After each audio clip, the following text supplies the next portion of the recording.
I used to beg my homies for a ride across the bridge to goof off and spend the whole damn day doing whatever we want. Good morning, everyone. Good morning. And me and Jack will get stony, walk around and get lost. Don't think I'll ever truly pay back all I was lucky to get just by walking through the city. No, I'm a small part of this. City of mine, how I love this city of mine. It never gets me down. City of mine, how I love this city of mine. It never gets me down. I never really had a place to call my own, so I travel and I'm Good morning, everyone. Good morning. Good morning. Come on in, get your coffee, tea, whatever it is you need, your water, your alcohol, your wine, whatever it is you need. I book a flight to Come on in, man. Get situated more on the business Nixon channel. Coming up next. Just some time at. I mix and mingle with the people till I learn a little. I brought some weed and baby, maybe we could burn a little. She said you're funny. I said no, I'm David, and I left. Sun shining, birds chirping. Let me take Shelby a breath. Hall, congratulations on that. Hey. Chance to make it best. What people like to give a little, then you take the rest. I'm hoping one day maybe I can find a place I to appreciate rest. you. I fell in love with life and wonder where it take me next. I like the hustle and bustle. I fell in love with that baby blue. That's what it is. The city is moving me like a passion and it's mine. Ooh, B, bring me a glass, please, and bring the smoke. Okay. Good morning, B. City of mine, how I love this city of mine. It never gets me down. Me and my hometown baby, we go way back. All the situations, circumstances, still we don't mind. Steady going on, I dance around the street lights. Hey, why don't you get it right down? Susan, good morning. Give it to me like you want it. Did you forget that golden rule? Why is our love it one-sided? It should really be give and take. Fill you up and leave me empty. Baby, was that my mistake? Covering these feelings, going through changes. I'm just so mad right now, I can't even think straight. So I'ma just tweet it and delete it, knowing you won't read it. Shout out to everybody that's tweeting and deleting. I need to clear my mind. Man, don't delete it. Leave that tweet up. It's your tweet. Leave it up. Just tweet it and delete it before we cross the line and we reach a point we Lisa, good morning, Lisa. rewind. We'll get the roll call on our next break, transitioning to Like It or Not, all right? Rewind.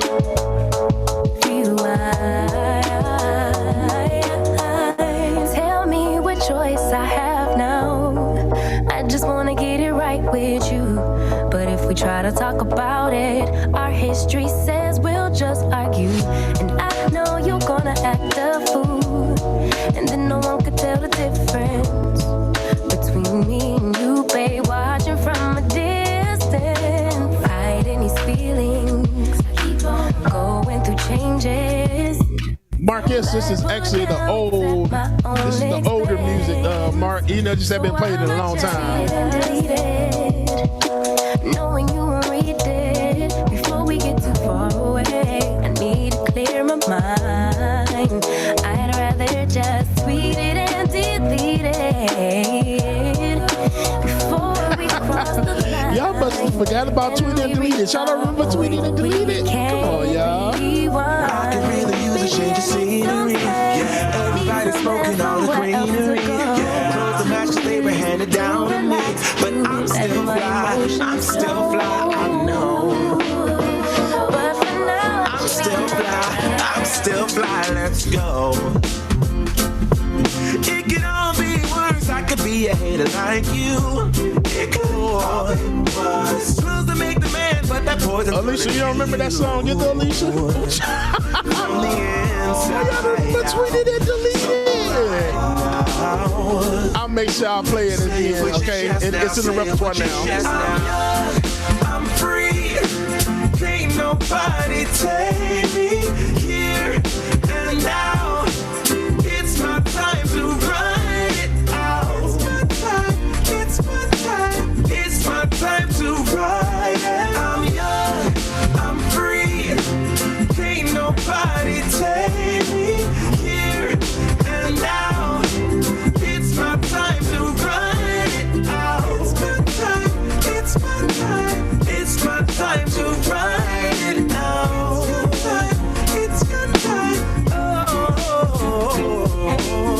Cheers to all the haters, cause you proved to me that rising to the top was my destiny. Oh my gosh, Edward, if you could hear the DJ mix that I did over the weekend at this day party, I did some amazing stuff this weekend. I might have to drop that. Let's go. It could all be worse. I could be a hater like you. Close to make the man, but that poison's gonna kill you. From the inside out. It's time to say it with your chest. Y'all make sure y'all stay tuned. I'm entering a contest and I may need y'all help, but I will let y'all know soon, okay? Take me here and now. It's my time to run it out. Sister Savage Sweetheart, good morning, sister.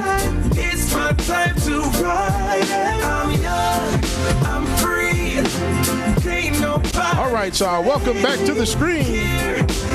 Oh, I got you. I'm ready. You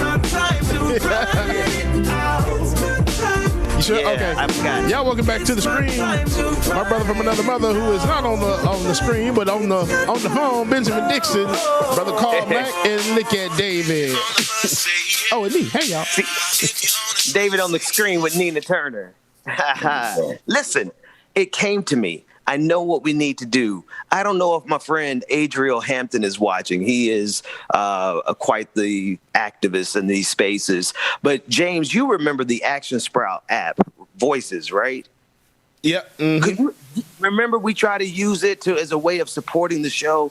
It was the perfect app for people to log into and upload those pictures that we want them to get of those Amazon workers who have to carry around urine bottles. That way, and you remember, it would have been a way for us to send out like the action plan of what we doing that week as well too. Just thinking about it again. Yeah, hey, you could send out like certain things too. That's right. Bro, wait a minute. We just revitalized that entire app. Hey, Adriel, tell those folks to call your folks to call my folks, because we need that app. Like all the business set aside, we'll take care of that. The most important thing is we need you to capture this moment because we're fighting against the algorithm itself.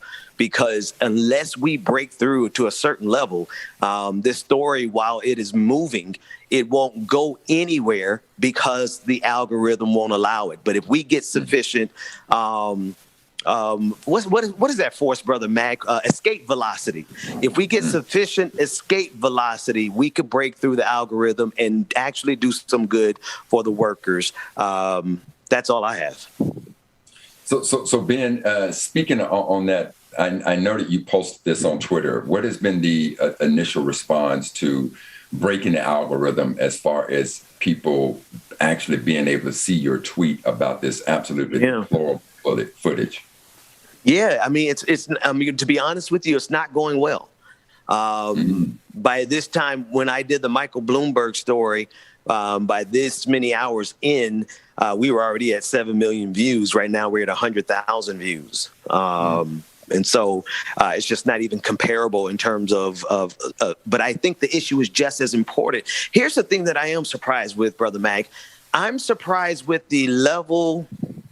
I'm surprised how far people will go to not allow themselves to get angry about something they see they should be angry about. Because I've seen people rationalize, oh, well, I've had to do that before.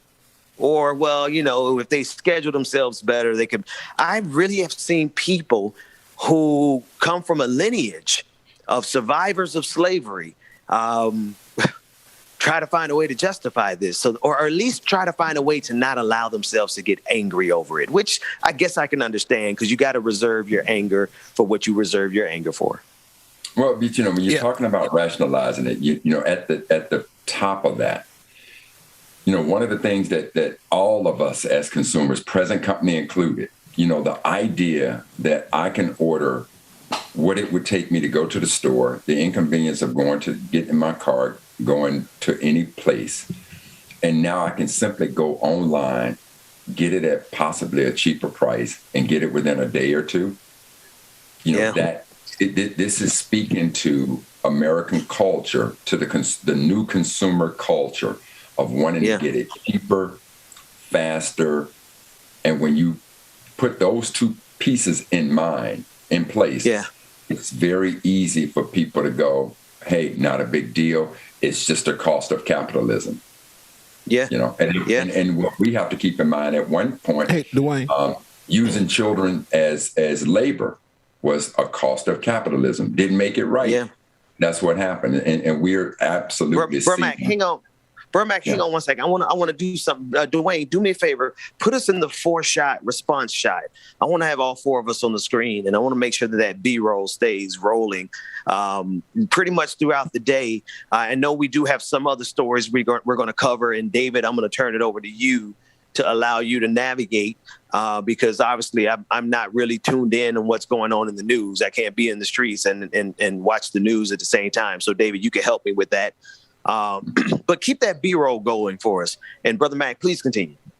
And Ben, let me just change on that. But another question that I want to ask is, so the sisters who were trying to have the movement within Amazon, we spoke earlier about the brother who spoke out about the Christian working Smalls, at Amazon up in New York, and ultimately Amazon, and you knew that it was going to happen. I mean, this is playbook 101. Those people who are trying to get reasonable work conditions, and if that comes to a cost, a capitalistic cost, then they're going to be targeted. They're going to be done away with. So the sisters who are trying to have the movement within Amazon, are they still employed within Amazon? I'm not sure. Here's the thing. Amazon is ruthless. And I don't have to tell y'all that because all of our peoples work for Amazon. Everybody, listen, quiet as it's kept, I could have done this story in my backyard. But the reason I chose not to is because I don't need y'all coming to find where my backyard is. So it just so happens as I'm on my way back down from Ohio, and I'm going to protect this city like I'm going to protect my own city, obviously. But on my way back through that Tri-City area, there was a gas station that had very similarities to my neighborhood. I live in a predominantly Black neighborhood. Okay. And so you have an expectation. You know exactly the kind of environment that it usually is. And there in the heart of the city was a gas station swarming with Amazon trucks. And every single one of the drivers I was able to talk to because they were Black and about my age or a little bit younger. Well, no, let me stop. They're young. You got to be young to do this work, Bubba. Man, my back is hurting, bro.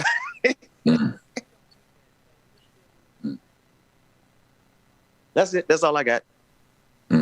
Unbelievable. And so again, I think you also said that the brother who spoke out in New York, Amazon actually targeted him and he's no longer employed. How long ago did, from the moment he spoke out to the time that he ended up losing his job? Do you know that?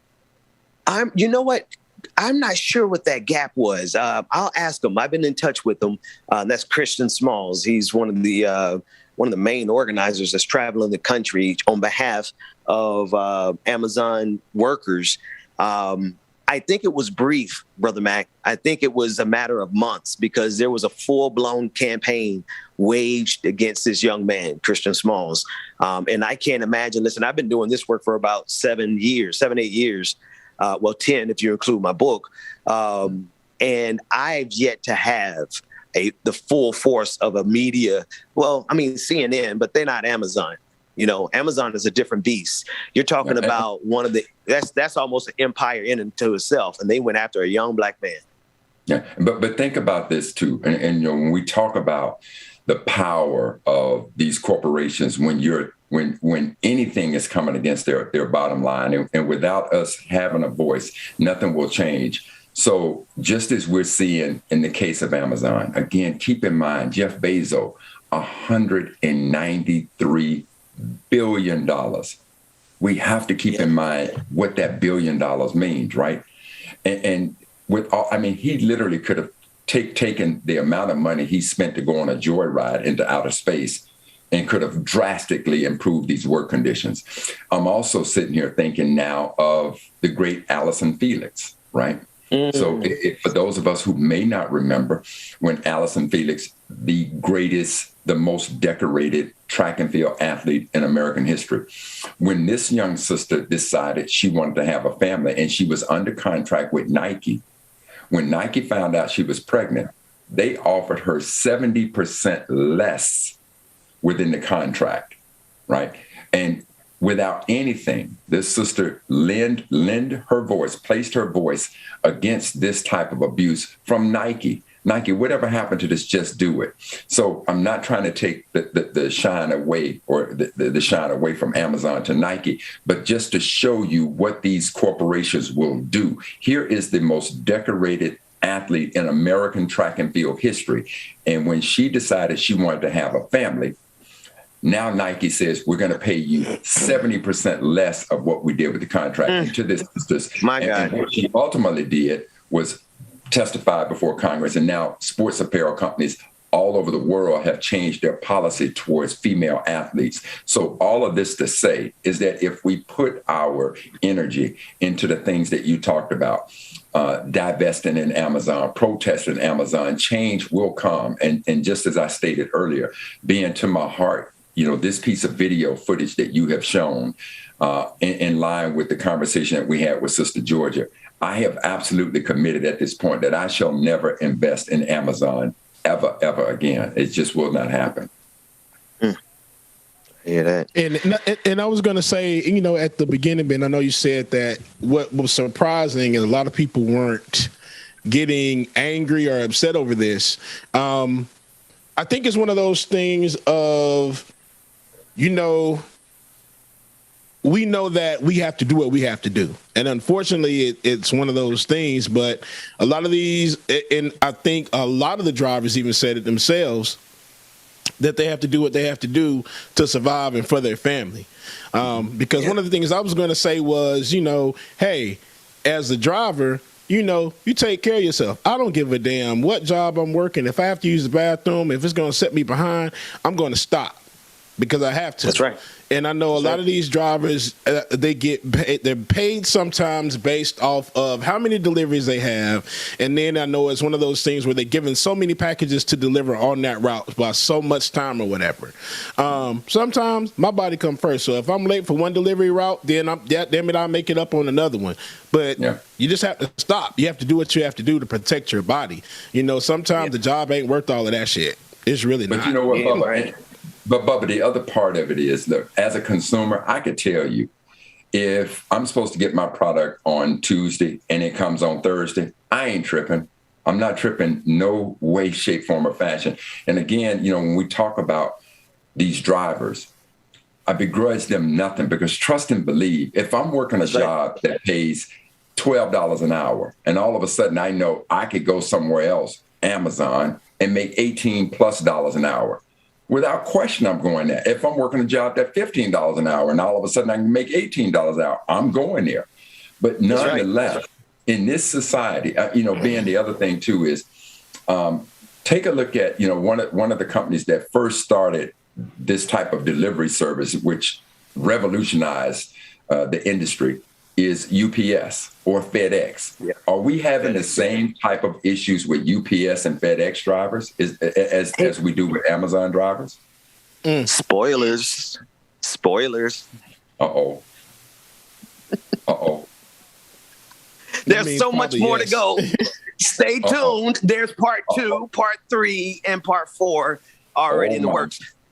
But look, man, and I got to tell you, because I'm sitting there thinking, well, if UPS and UPS and FedEx can have this type of delivery of packages and mail without these type of deplorable conditions, but you went spoiler, so that might squelch my comparison a little bit. So a brother just kind of back it up, and I would say hold the line on that because I think there is a difference in magnitude.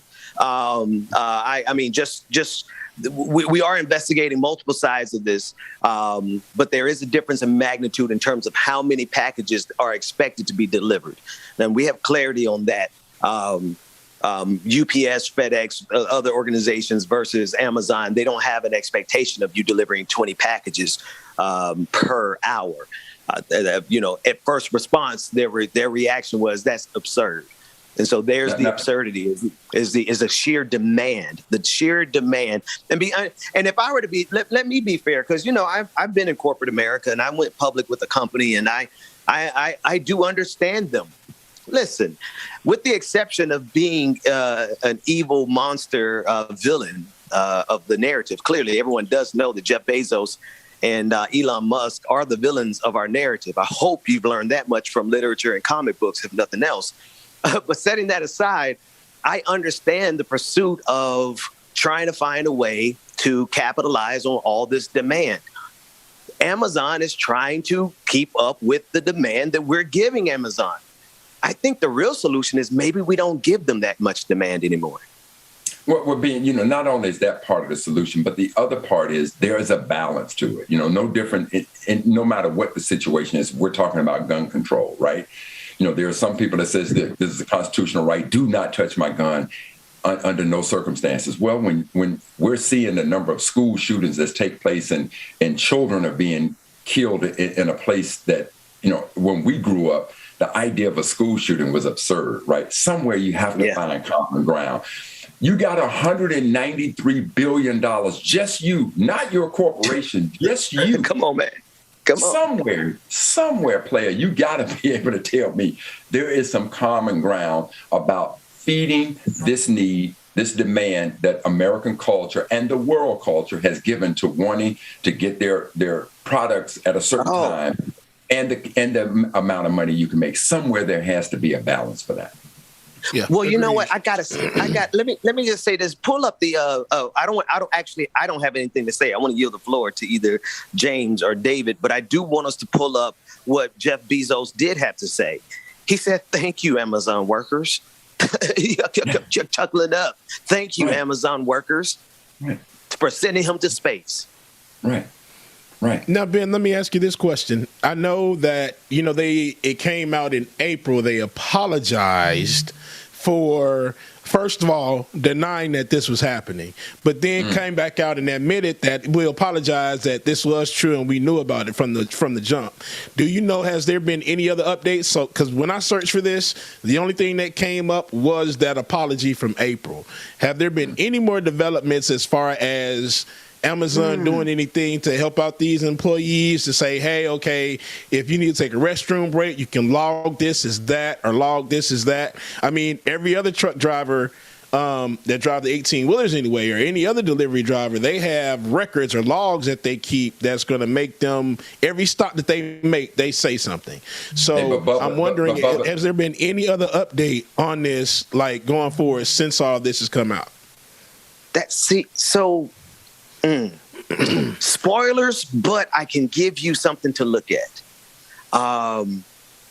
Look up the question of how many Amazon employees have died from COVID-19.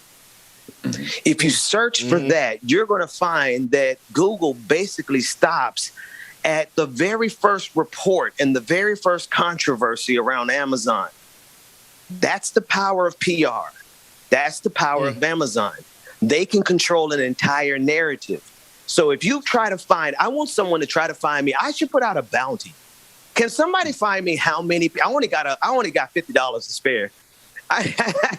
We'll put out. Can somebody find me how many Amazon employees have died during the pandemic? Because if you can find that, then we can certainly find what Bubba's looking for. But I have a sneaky suspicion you will find out that answer is not going to be there. Exactly. Because I remember searching for that, and it stopped at that one story I think we covered a while back, and looking for more, you just won't find anything else. It's the spectacle of it all, folks. The absurdity of it all. Go ahead, Brother Mac. This is what I found being quickly in that is that Amazon says 19,816 workers have contracted COVID. But then the only other, as far as death goes, 8th Amazon warehouse worker dies from COVID-19. And that was an NBC News story, right?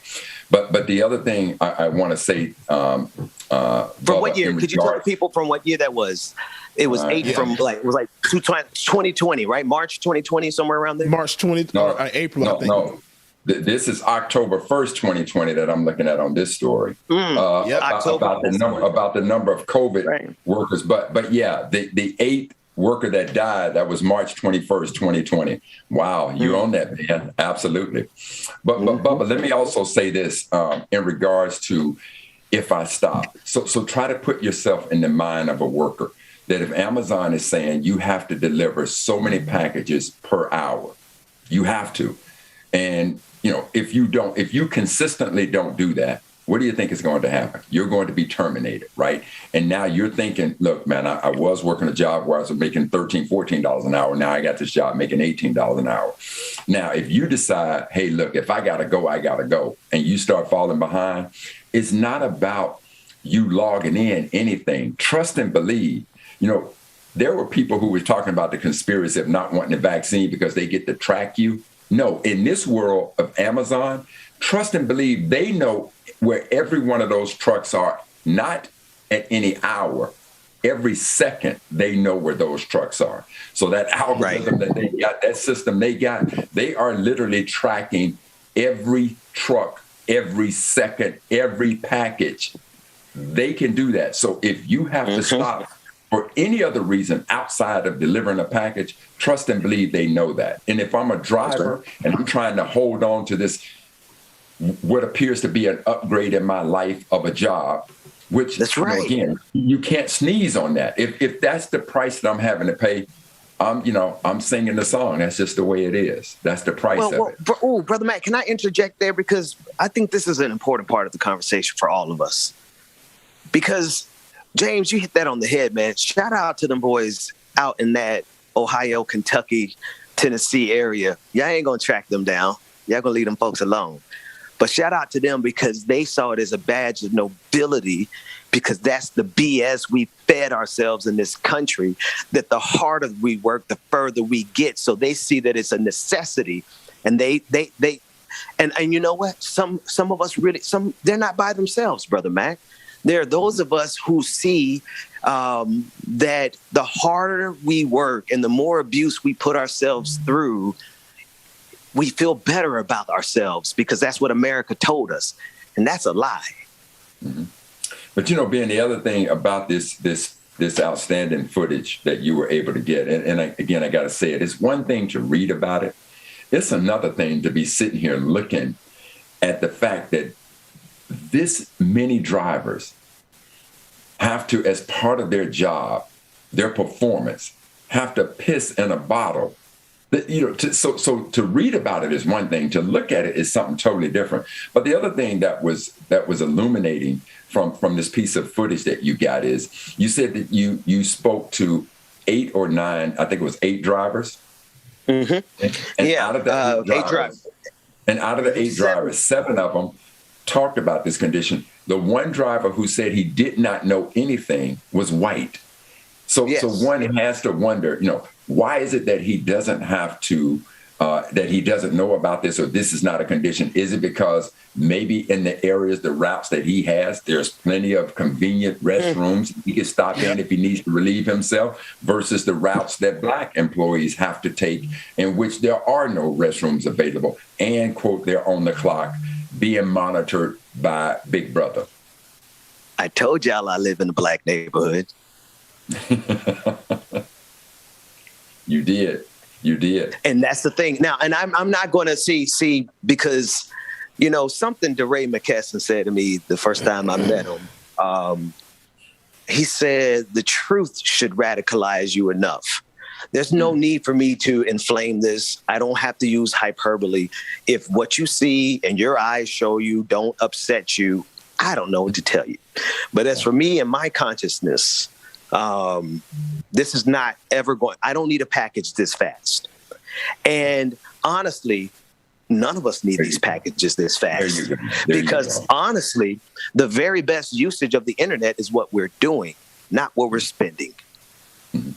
Now, Ben, as a result of this footage, I went back because one of the things we talked about is, I think Georgia mentioned over 1 million employees that work at Amazon. And so the question was, because one of the things that I think we all inherently know is that one of the benefits of unions is to not only get increased wages, but to get better work conditions. So the question was, how in the world could there be this many Amazon employees subjected to these types of work conditions, not only here as drivers, but you got to believe that there are deplorable work conditions on the floor as well, because one of the things they talked about in an article that I read is that the same thing happens inside the factory, where your bathroom breaks are very much limited, and you have to be out there pounding that pavement inside those warehouses to get those packages ready and sent out.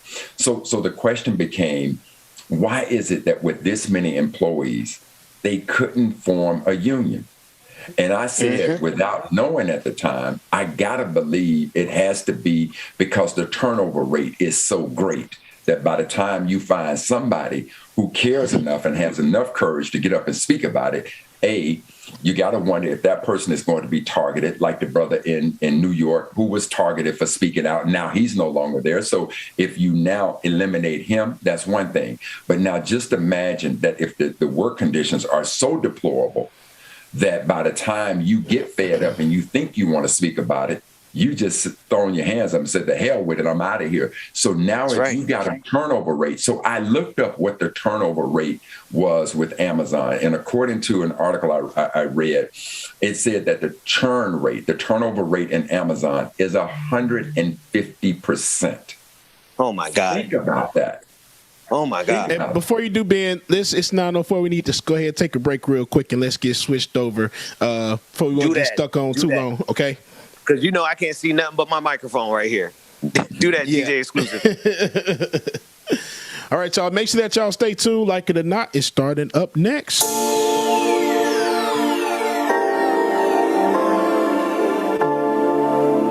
Hey, so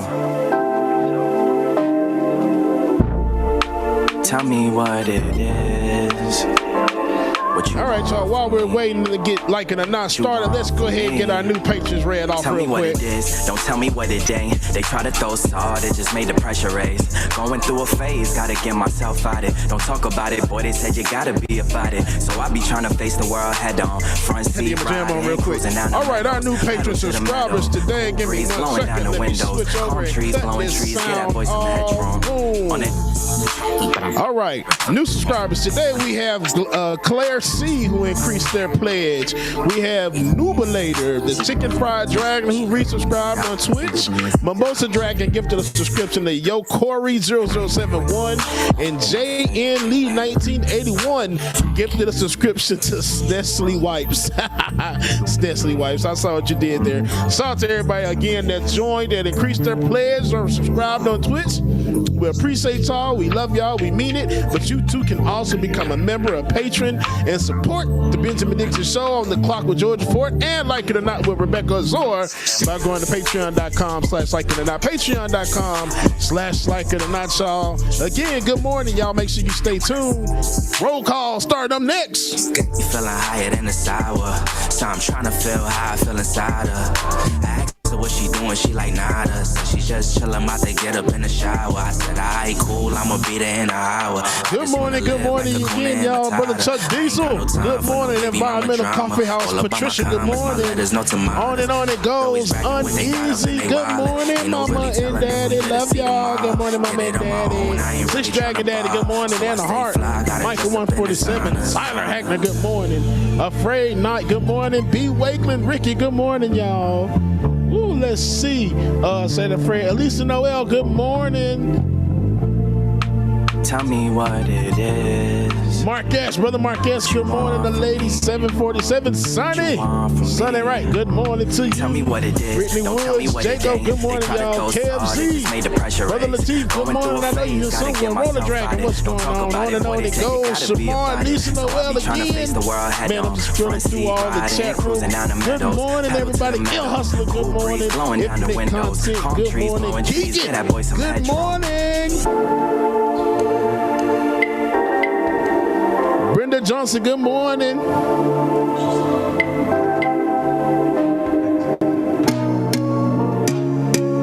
Guten Morgen, Ricky. Guten Morgen. Just give it up. Laura Estrada, good morning. Good morning, Laura. Don't call me up. Don't waste your time, cause I'll be your enemy.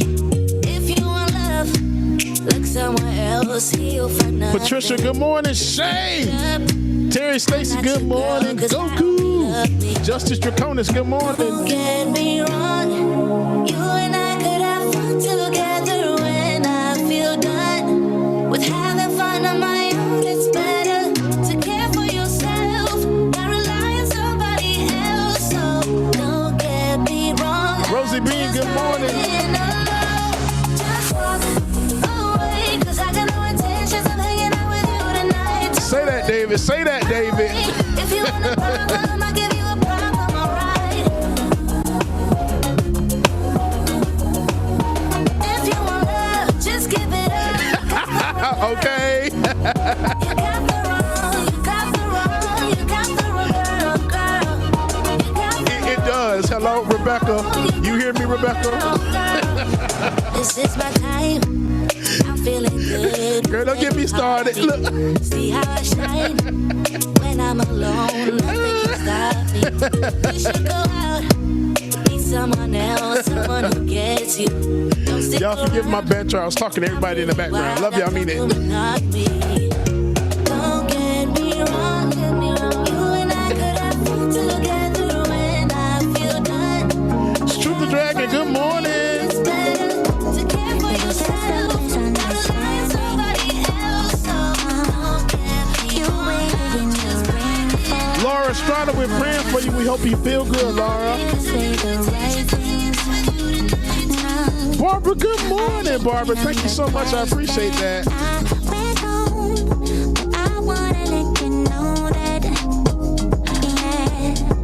Everything about you makes me smile.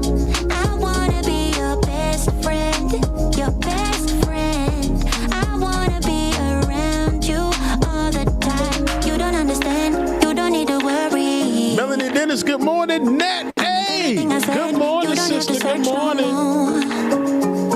I know Nat M somewhere in the building too. All these Nats. What's going on, Nats? You don't have to prove us to anyone. You don't need to worry. Go down now, baby. Go down now, honey. Go down now, baby. Go down, baby, give it love. Go down now, baby. Go down now, honey. Go down now, baby. Go down, baby, give it love. And I want you to meet my parents. Yeah. Now I'm including you in my whole world. With you, I'm so transparent. You tear down every wall that I built up. Now I wanna let you know that, yeah, everything about you makes Tiger, what's going on, Tiger? Good morning. Esther, good morning. best friend, your best friend. I wanna be around you all the time. You don't understand, you don't need to worry. It's only because we play it so much. You don't have to search no more. Love is all around, so baby, what's your hurry? You don't have to prove us to anyone. You don't need to worry. All right, y'all. Like it or not, it's about to begin as normal. It's about to go down.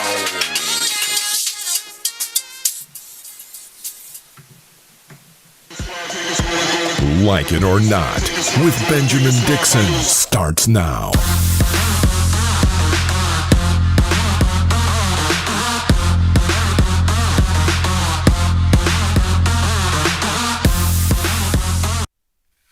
Good morning, good morning, good morning. Why does the mic sound like that? He sounds like he's underwater all of a sudden. And then Really? and then we have Dr. Carl Mack, who had like a little, one of those window computer pictures when you can't get it to load up. And then there's Ben's voice. How do I sound, Rebecca? You'll be honest with me. How you guys doing this morning? Doing good, sis. Good.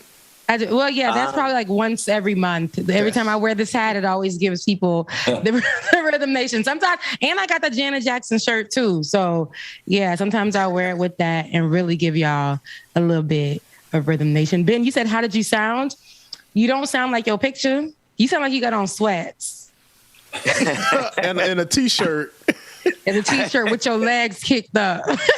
Right. Do I sound like a cell phone? Yeah. Now I'm about to hit the streets again. I got to hit a new location because, like, one thing I learned in organizing last week was, don't overstay your welcome. Don't. I think we have to make sure we democratize the risk here. And so really quick, and Rebecca, I'm gonna get out the way. I'm moving location to location on this project to get the rest of the information I need from Amazon to make sure that none of the workers get in trouble. So that's what I mean. So you're organizing, or you're helping to organize. I'm just throwing an assist. I'm just bringing in some air support. Yeah, because something that I heard in that video that you put together was that they didn't even understand. They knew about the other organizing that happened. They knew about what did they call it? The Amazonian strikes or whatever. They knew about those from Bamazonians. For Alabama, yeah. Bamazonians. Bamazonians. They heard about that for that state. They heard about that organizing happening in New York. But here, one man was saying, "I got to do what I got to do. Listen, I ain't trying to lose my job." Like, right. Basically that's what he was saying. And you were saying to him, like, have you thought about organizing? They didn't even really understand where you were going with that because that's not something on their mind. They're just like, I'm just trying to get these routes, even though I'm miserable, like my dignity where I got to pee in a bottle. I got to feed my kids. You know what I mean? Yeah. Like, I don't want to have to put my job safety in danger. Like, this is what I have. And you know what's crazy? It's crazy how I just rolled on out. And I know if it touched Ben would have been dead. Dead. You know what's he would have been like, oh my God. But you know what's crazy? Y'all would be so proud of me. The fact that you did this, I'm proud of you, because these people, you gave them a voice. And what he said in that video also, clearly he doesn't know that he has rights, and he feels like he honestly doesn't have a voice. And that to him was just like, I don't even have a voice. I'm just here for the check. That's really all they have me here for. And that's all that I knew that I can do is just come here, work. There might be things in the background that are sketchy, but if I say something, I may lose my job. Like who? And he really said, my voice doesn't matter. And that's what killed me. And what you're doing is helping them understand, hey, listen, I'm giving you a voice. You don't even know, but your voice does matter. There should never be. I don't care if it's Amazon. I don't care if it's the 7-Eleven up the street. I don't care if it's the thrift store. I don't care if it's volunteering. There should never be workplace abuse. It just should never be that. And then we shouldn't feel like we have to do these things that take away our dignity just to keep the job running. It doesn't pay us extra money to pee in this damn bottle. It keeps us at the same. We're getting paid the same rate. Going the extra mile does not get you paid extra money.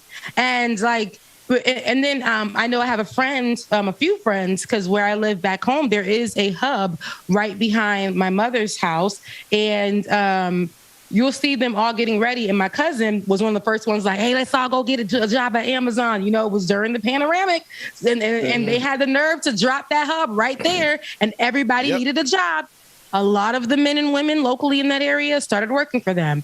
And this peeing in the cup story is not something that I heard from social media. This is something that I heard from them in the conversation when we were sitting in my mom's house in the game room, and they were just talking how boys talk, and they're just like, man, I don't be trying to miss my routes, man. I just be whipping out the cup and peeing in it.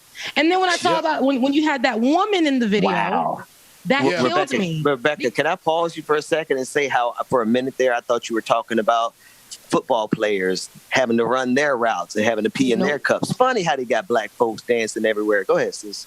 Tap dancing, just out here a fool, just looking crazy for no reason. They out here thinking they have to be stripped down like this in the workplace. The woman killed me. She said, she told you, Ben, she's like, I got to get this whiter cup because I'm a woman and I got to stay in the truck. I got to go in the back and pee in my van. Like, that kills me. There's a video that was floating around of an Amazon driver. She had to pee so bad, so she popped a squat near her van. People were upset. They're like, how dare she do this? It's unsanitary. It's in somebody's yard. She probably had to go so bad. So bad. You like Rebecca, I'm right. just thinking and I was about to say, I know a way to really get people mad about this. The way to really get people mad and want to do something about it. Think about already somebody peeing in their van while they're delivering packages. Now think about if they don't have time to pee in the van, stop and pee somewhere. Think about somebody peeing in their van and not having time to sanitize their hands. Now you got to deal with penis hands on your packages. Penis hands on your packages. Not only penis, you should hands. You should get the hell upset about that. Because now you're getting this unsanitized package. You should definitely get upset. And at the same time, it's like, if you were that person, I couldn't imagine working where I had to go route to route and not be able to use the restroom. Working in New York, and there was a lot of places. Rebecca, I'm sorry. I just while we're discussing this, Dwayne, I don't mean to do that to you on the spot. I love you, homie, man. But keep that B-roll up because I need people to understand. I need people to keep. See, this is what CNN does when they want us to go to war. All right, we ain't trying to go to war. Unless it's the war, class war, right? So I'm so sorry, Rebecca. Go ahead. It's like I can't imagine not being able to go use the restroom. There are people who have issues, right? Where they, with their bladder, where they'll have to go. I know, you guys know what's up with me. I get the worst cramps. I get just bad, right? And I've been on a train where I've been almost like having to crouch down on an unsanitary train. Like just, and I can't imagine the woman who are probably pregnant or who get the worst cramps or who have bladder issues, the men as well. And they can't do a thing, you guys, because they do not want to lose their job. My cousin was telling me, at first it was okay because we knew we could take about a 5-minute 5-minute stop real quick, run by the house. If the route was by the house, go ahead and use the restroom or run by a quick Walmart, or the store. And he's like, and we would look at our routes for the day and see that. He said, then they started sending out letters and saying, oh, you're 5 minutes behind or this and that. We're going to be monitoring that now. We're going to be checking that now. It's the fear that these workplaces will put into, their employees. And all I could think about when I see stuff like this is Jeff Bezos saying, after he took that flight to the moon, to space, after he done with his people to space. And then he was asked about it. He said, I couldn't do it. He said, I couldn't do it if it wasn't for my employees, my Amazon, employees. So Queen, the image that came to my mind, based on this outstanding footage that Ben has, is that when Jeff Bezos was up in space orbiting the Earth, he was pissing down on the employee workers on their head, trying to convince them it was raining. Yeah, come on, somebody, or not. we got all the sloganeering today, don't we? Hey, Jim Clyburn. Hey, Jim. I'm coming over to South Carolina 6th Congressional District. I want to see how the people are doing over there, but I digress. But Ben, look, I ain't gonna let that go. Let me also say this: is that Rebecca, when we went back to the conversation of why there aren't any unions, I just literally Googled because I thought I saw somewhere where the law was going to allow for another vote to take place at the union, and so when Rebecca was saying that this brother felt like he didn't have a voice. So at that point, just imagine they're getting ready to vote as to whether or not they can have a union. So they're getting ready to vote in Bessemer, Alabama, as to whether or not my voice is going to be heard. And they said that the reason why most people voted no is for the very things that we were talking about just off the cuff, which is, look, I'm now working a job where I'm making $3-4 an hour more than I used to make. So my pay is better, my benefits are better. So I'm voting no on the union. And on top of that, the other factor that this article placed into it is that now you had this big anti-union campaign that was put forth by Amazon. So the combination of those three things is what caused so many people to say, no, we're going to vote no to the union. And now we have these type of deplorable work conditions that we're being exposed to. It's super duper depressing to know that voting no may cause somebody to think that it benefits them, right? You have Christian Smalls who organized the one in New York, right, Ben? We had him on the show before, and just hearing him break down the story and him believing at one point that he didn't have a voice, and this was during the pandemic, and seeing that the work conditions there were just not suitable, especially at a time that we didn't have any answers.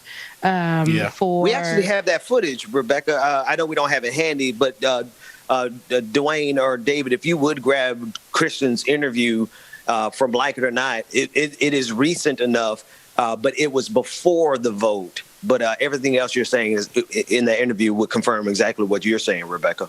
Yeah, I mean, even hearing that it was before the vote, like, understand that this man was just working there. And then he was just looking like, COVID is real, guys. Like, the conditions that we're working in, we're just putting ourselves in harm's way, not knowing if somebody could die, and we're not protected under anything. There's nothing protecting us here. And they're telling us with signs in the building not to unionize, not to get together, not to join anything. And they're telling us what benefits us for not joining any groups that may protect us or organizations that may protect us. They literally put signs up where they were working.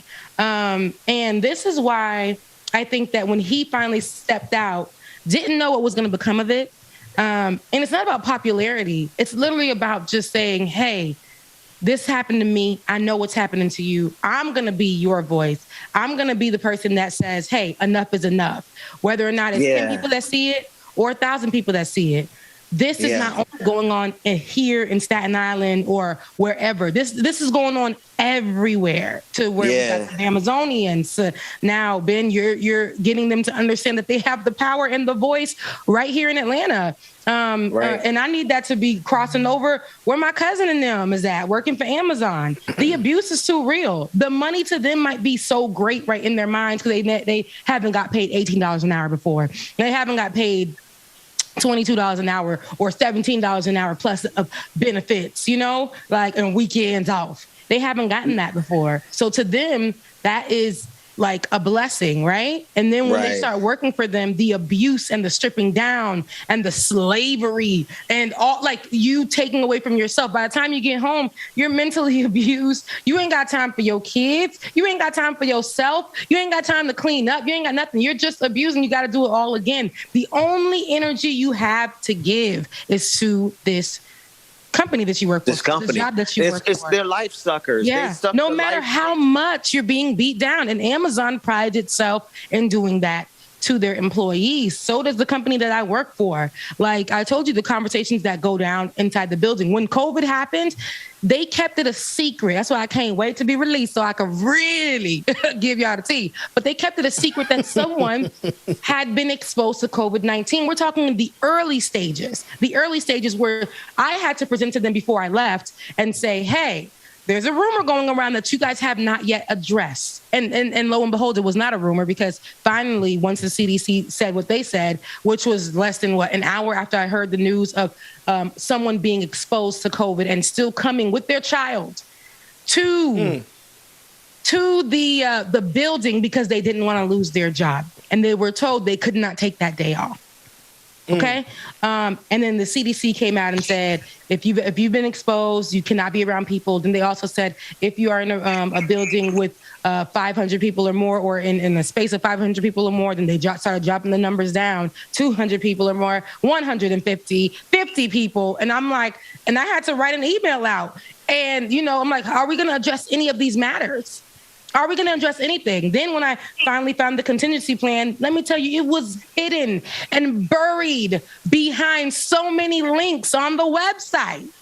This is a huge corporation that did not have anything about the pandemic on their website at all. And I had to go and dig through that after I asked, what's the contingency plan? What's the plan? What does it look like for somebody who walks out of here because they're afraid or is, because at the time, remember they were saying a certain age group, and that was our elderly. Well, what's going on with them? Do they have to come in? Can they leave? The people with kids, their kids who are being sent home and schools that are closing with kids who cannot be watching themselves. What are you doing for them? I had to go through that, literally comb through that whole thing after finding it behind so much stuff and send it to my whole team and let them know you are protected. They're not telling you that you are, but you are protected. And I walked out of there. Not knowing if I was going to have a job, honey.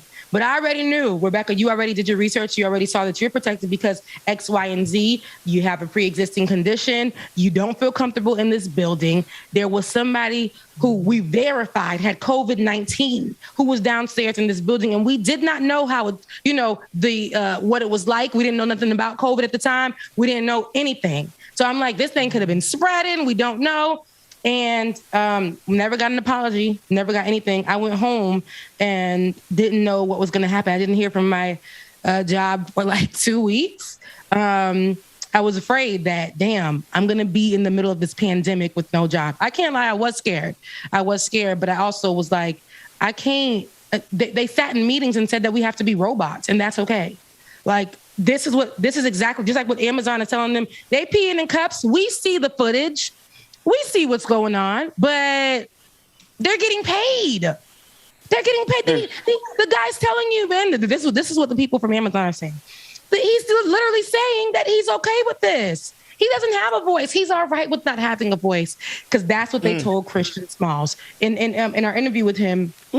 Christian literally said how they got together and in their emails towards each other, in their conversations towards each other, they said Christian is incompetent. He's dumb. He doesn't know anything. So this is going to be an easy, fair fight. Like, he doesn't know anything. So we can literally just get this to go away. And little did they know that just because he isn't as well spoken as they thought he wasn't, right? That's what they thought. Because he doesn't know anything and he looked a certain kind of way. They prejudged that man, not knowing that his voice would be they ran up on the wrong one. Than they can imagine. So, yeah, and I think that a lot of these corporations during this pandemic have been getting a slap in the face. Now, their power and their money usually does win, but the voices and the impact that it's having on people who are working at these places is bigger than it's ever was. I can say that. It's bigger than it's ever was. So, yeah. I wanted to say real quick but shout out to all the people who are organizing, the Bamazonians. Those are the people that came out of Bessemer, Alabama, where I believe it was predominantly Black women who were organizing it. I could have that wrong, so I don't want to offend anyone if I have the wrong leadership. But shout out to all of the organizers, regardless, who are challenging Amazon from within. And shout out to the guys who are at that station. And that's those sisters who are at those stations that we ran into, because, here's the only difference that I want to make. They do know it's a problem, right? And they are organizing, but they have to balance. And it is a balance. How do you balance your vigilance? Well, Rebecca, heck, I guess I could just ask you, how do you balance your vigilance in your labor relations as a Black woman while having this big behind platform where your voice is heard every day? Shoot.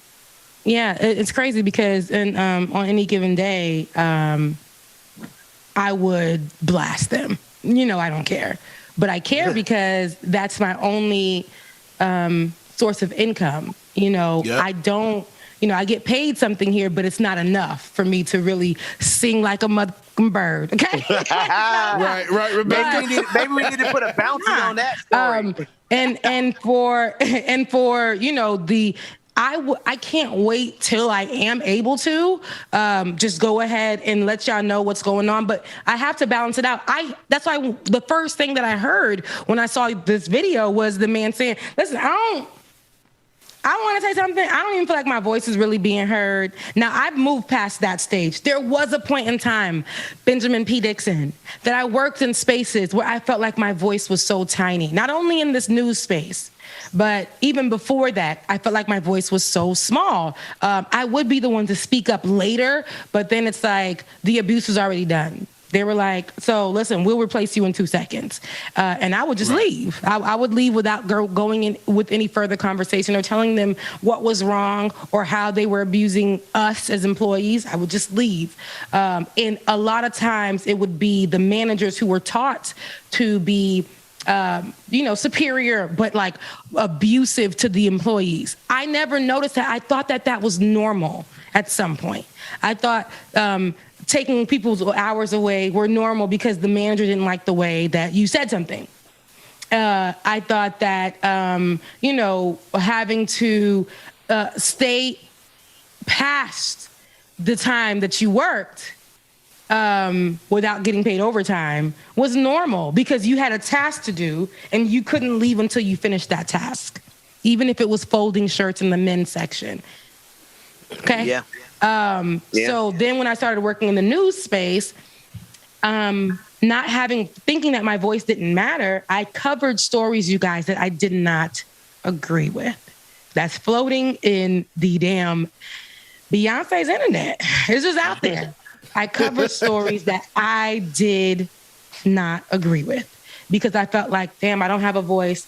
But coming from a space where I did local news, you got to do these stories the way they're told. I mean, the way that they're telling you to give them. Even though I'm looking at it with my eyes, I know the truth. I have other sources that can verify because this network wants you to go with a certain tone for the story. Even though can I give you an example? The tone that you're stating, one second, Ben, the tone that you're stating, like I could be talking about Black women, right? But they want me to just say women. But I know how this particular subject affects Black women. And while a Black woman, is talking about this particular issue, right? Generally, and when we say generally, especially in the media space, it's really just talking about one person. That's like white people in white areas and those kind of things. But I'm like, me as a Black woman, knowing that this particular subject, whatever it may be, is affecting Black women at a high rate. And I said, can I put that in there? Can I put the numbers in there? Can I put the stats in there? Can we get a source that I know close to the story here on the show? It's no, automatically. I had to tell myself I'm doing a disservice when I do that. So when we were working at that particular place in that place, me and you, Ben, where I met you, and we finally were like, okay, we're doing a disservice when there's a big story about Colin Kaepernick taking a knee. And we ain't covering this the way we should. We're talking about Donald Trump saying the words wrong to the Pledge of Allegiance or whatever. We're talking about that. When Colin Kaepernick is literally getting blacklisted for doing something that represents us. And Donald Trump is calling him a son of a bitch. People are literally taken to the streets in Charlottesville, Virginia, right? This is something that we should be talking about and sticking to as Black news anchors because we were told that they wanted diversity at this place. Having 2 Black news anchors would be amazing. And then one being somebody who speaks another language. It's so great. But yet when it comes to news that touch us, that are close to us, that can reach out to people that look like us, it was like, we're a little on that too much. And that's when I realized I can't let y'all own my voice. Ain't no way. It's just no way. We gotta leave this. Cause if y'all mad that we're talking, if you're mad that we're talking about stories that are happening and they're affecting Black people and and we had to label them Black stories, y'all. Regular ass stories happening in the world. We had to label them Black stories. It's crazy. You're gonna make me go get on my real microphone in a minute here, Rebecca Azor. You better preach, Black woman. No, you preaching and you're bringing up memories. But I'm not sure which location you're talking about because that happened to me everywhere I went. right? Every media place that I try to do this kind of work with, I experience exactly what you're saying. So I know which one we met at, but I just know it happened. I mean, it happens everywhere. Hell, it's so effective that Black people do it to ourselves. Yep. So it becomes extremely necessary for us to do what we do, what Georgia Ford says all the time, as we got to control our narrative. Now, y'all, I'm going to keep it 100 with y'all. And I'm trying not to go, what's the name?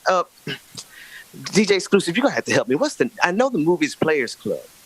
What's the name of Bernie Mac's role in Players Club? They've been trying to get this all weekend.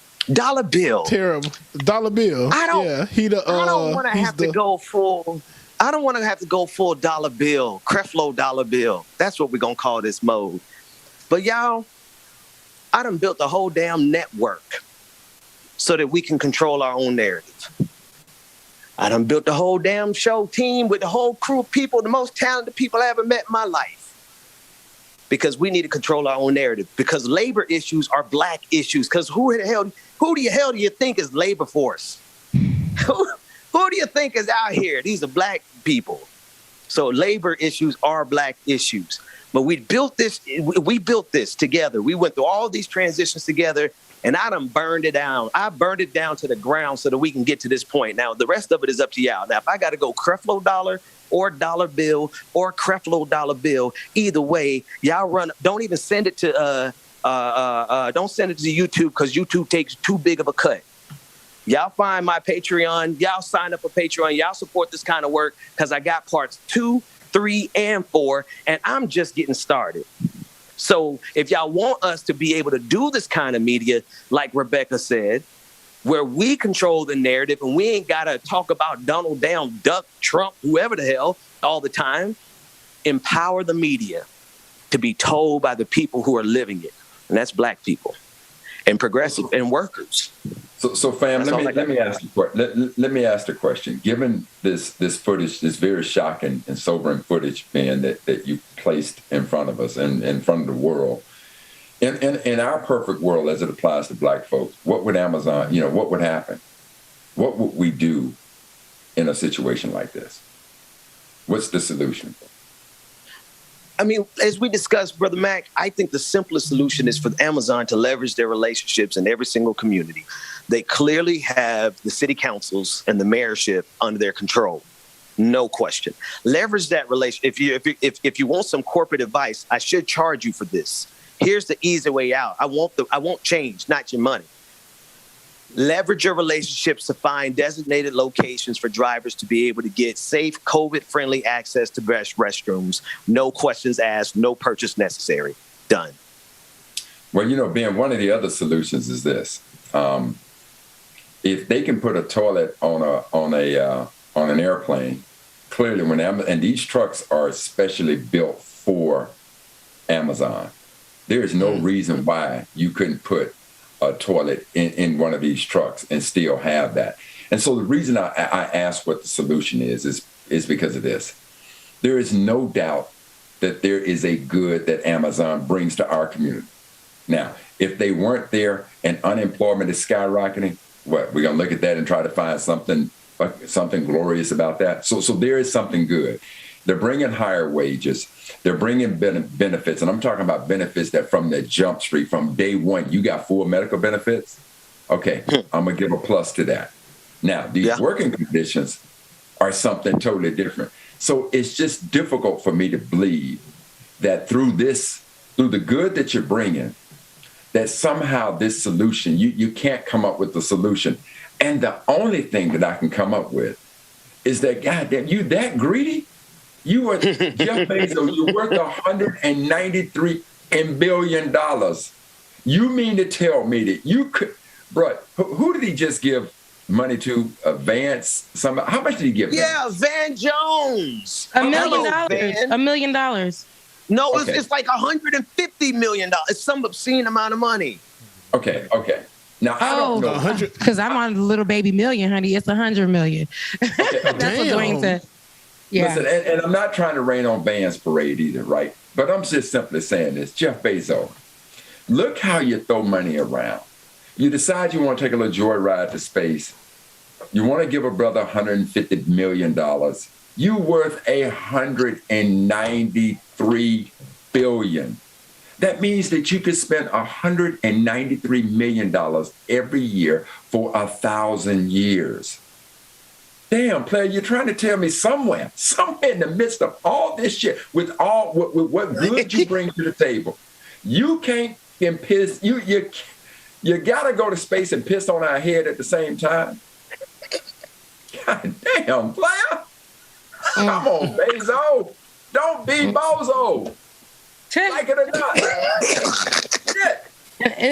But the thing is, the money and power is, like I said, and I hate to say it, it always wins, because no matter how much Christian Smalls yelled, but the effect that it's had is so much bigger than what people have thought. But do you think Jeff looked at that and it tickled him in any way? No. He was just like, who? I'm going up to space. You think I got time for some Christian Small? Like, y'all handle that. I'm going up to space. And he chose Van Jones the same way that Trump chose Van Jones. Like, it's kind of like. But Rebecca, trust and believe this, though. Trust and believe this about the powerful. They still want the reputation of being humanitarians. That's why you go back, you look at J. Paul Getty, you look at the Rockefellers. These were some ruthless businessmen. They were ruthless. But then what did they do? They gave great amounts of their fortune to give the appearance that they were great humanitarians. The same is with Bezos. So trust and believe that this brother's speaking out about the conditions at Amazon. This is why they put so many resources to shut it down, because they do want to paint a narrative that they're very good people. They do. They want to do that. So I agree with you, but it's 2021, right? So it's totally different. We see right through it. Like, we talk about this all the time. Back then, they could literally try to make themselves humanitarians by giving their money and giving their fortune away. And we'd be like, well, they did this. Well, they did this. We don't give a damn that Jeff Bezos gave that man $100 million. I mean, I'm jealous. Shoot, what's up with it? That's money. And we all want money, right? But we're still looking at the abuse. The conversation for many, especially in these social media spaces, is going to be, well, he gave this money up, but the Amazon workers are still being abused. This is still a big conversation, which I think that's the effect that I'm talking about. But Rebecca, the power. Go ahead. But that's why I'm saying we don't see through it in 2021, because if we saw through it in 2021 with over 1 million employees, with the number of Black folks who are consumers, we would absolutely demand change. So I have to push back and disagree that in 2021 we don't see right through it. We see Dr. Carl Mack, the fear of losing your job, people see it, people feel it, people understand it. But the fear of losing your job is huge. I watched people literally make the case and go up to their managers and supervisors and their leaders and say, hey, I need to go home to my kid. Like, we're in the middle of a pandemic. This is da-da-da. And they're like, well, we won't cover your day. We won't pay you. So the fear of not being able to take care of your kids or whatever you need to take care of, that is like, they're like, I want to fight this. I really, really do. But I don't know what it's going to look like for my child. I don't know what it's going to look like for me. I don't know if I'm going to have a home. I don't know. Some people really have that fear, and it's crippling. So that's what I'm saying, that power. And like, they know, and some people are well aware that, this is something that should be fought. But the way that they're placing fear, and they know who to target when they place this fear into people, it's people like where I'm from, and the location of where, like my cousins and them, they literally sat in that room and broke down the abuse and broke down what's not right and broke down how these people are Amazon, how Amazon is literally doing this to everybody in this area. Everybody has the same story. These peeing in the cups or peeing on the side of the street and getting in trouble, being afraid to miss a route because that could possibly get your job security in trouble. We're talking about people who are felons who weren't able to get a job, and this is their first opportunity to get some kind of pay. That fear will cripple you into not being able to organize. You want to so bad, but you just don't know what that's going to look like for your life. You just don't. Which brings me back to the point of when you look at the wealth inside of Amazon, I'm just boggled inside of my mind of why, and being, as you stated in this footage, the Amazon employees, they know, and Sister Rebecca, you said the same thing, they know what the abuse is. So if you know what the problem is, you know what the solution is. And it just boggles my mind that Amazon will not sit down and have it all. You can have world domination and this oneness of humanity where you treat your employees in a way that's far more favorable than what you're doing. So being just like you said, if you want to talk about how to fix the restroom issues, simple. Amazon is having these trucks specially built. You cannot tell me that you cannot build a toilet right there inside that. The same way you do a porta potty, you can build one right inside that truck and eliminate that issue. If you pull together all the brothers and sisters, Rebecca, pull all your cousins together and have them sit down with the leadership and say, look, here are the problems and here's a fix for it. They can easily do this.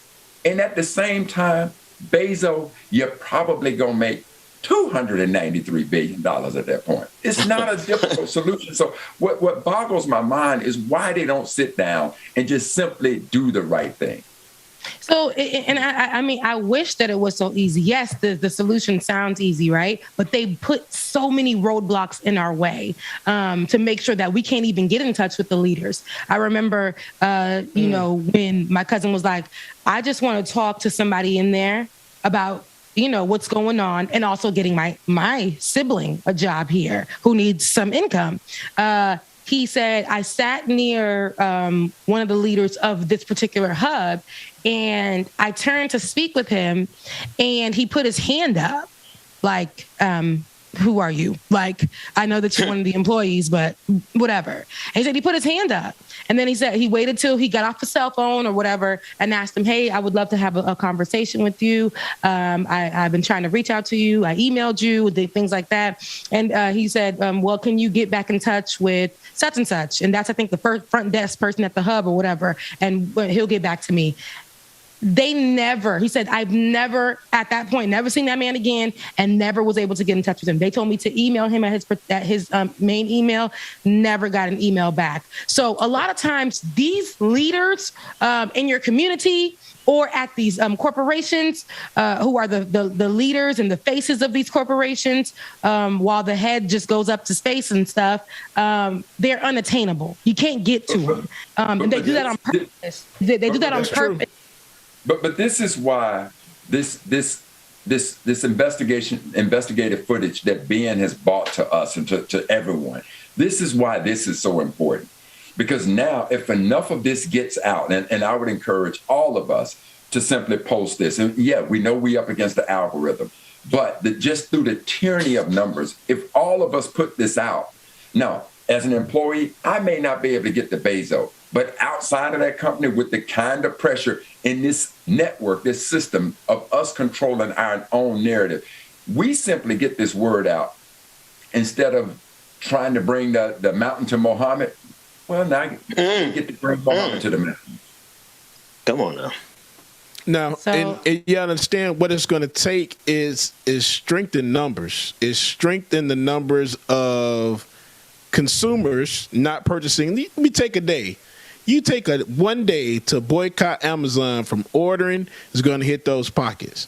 And then another thing, do a strike. Amazon workers do a strike. Is strength in numbers because these packages aren't getting delivered. So if you do a strike and you have that many employees not doing it, that's how your voice is going to get heard. And I feel what Rebecca is saying because it's so many levels that this is going to go to. Jeff Bezos, he probably don't even see none of this shit, y'all. Let's be honest. Let's call the thing a thing.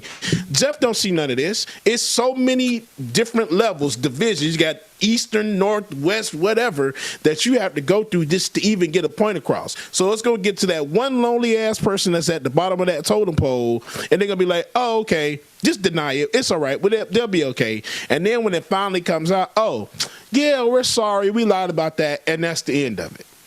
So what has to happen, it has to be strict in numbers where these employees of Amazon, including the warehouse, because the warehouse is no better. They're peeing in the warehouse too, can't take breaks. They're getting injured and can't get any medical assistance. I'd have a friend that hurt himself on the job. And basically they said, if you quit, then you won't get nothing. Basically, you're just going to have to work with a broke hand. So the way to get all of this shit, you gotta boycott. You got to strike, do whatever you can to get this up to enough people to see it. You got to. And Bubba, not only is it strength in numbers, but it's also being strategic when you strike. So let's assume that we strike on Amazon Prime Day.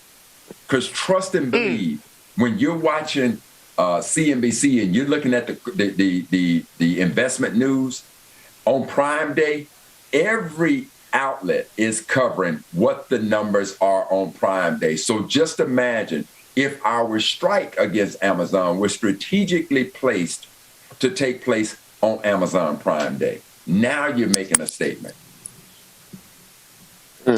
So you know, and I love what you're saying, Bubba. I get it. Like if we hit them where it hurts, their pockets, things like that.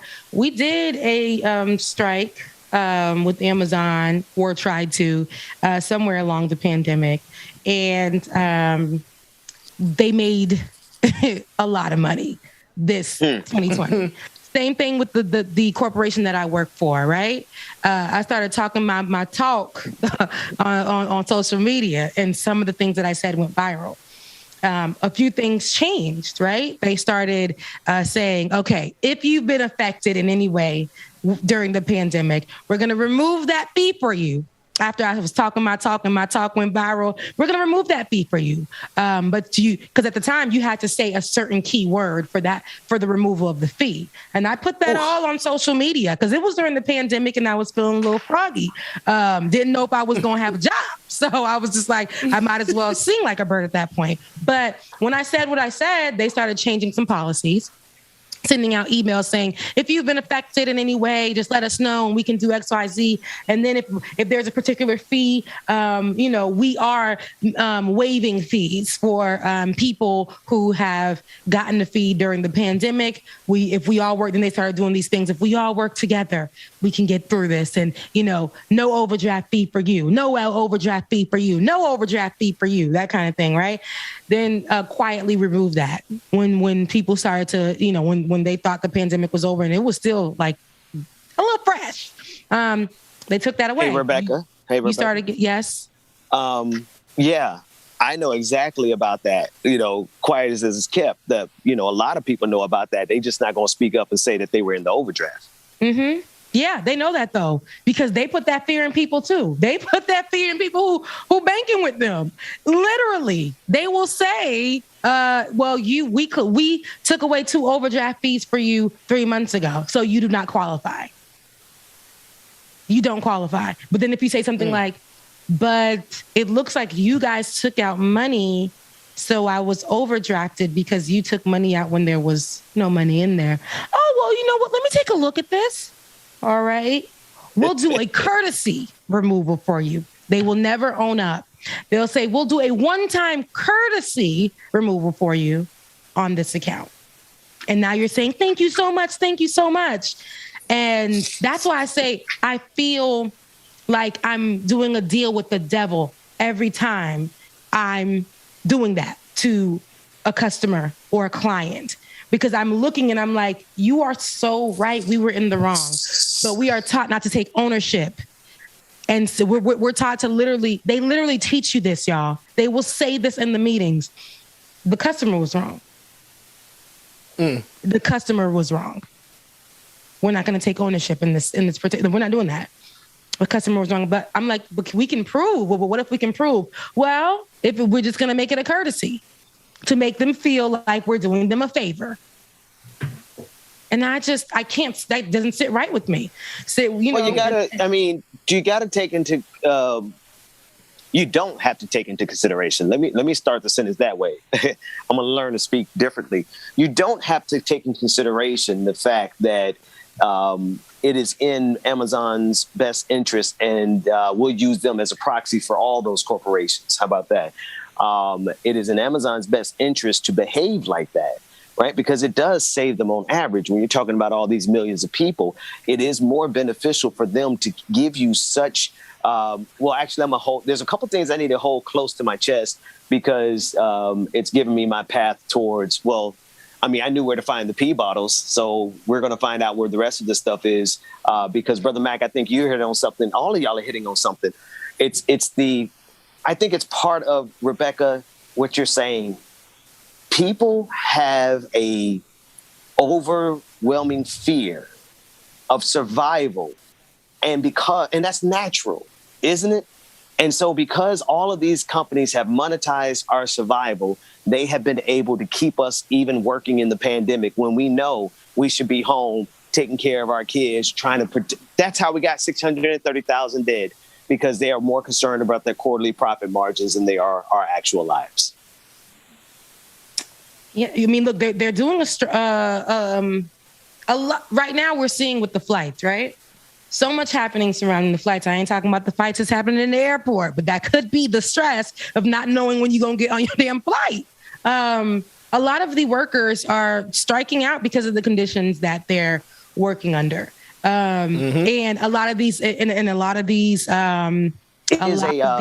airlines, when you search for it now, a lot of these airlines are now saying it's not a strike. It's not but when you go on social media, a lot of these people who work for these airlines are saying it's indeed a strike. These conditions are terrible. So we've left, and now they're looking for people to fill in the workspaces, but it's abuse. So they've caused a strike, which is now affecting the people who fly.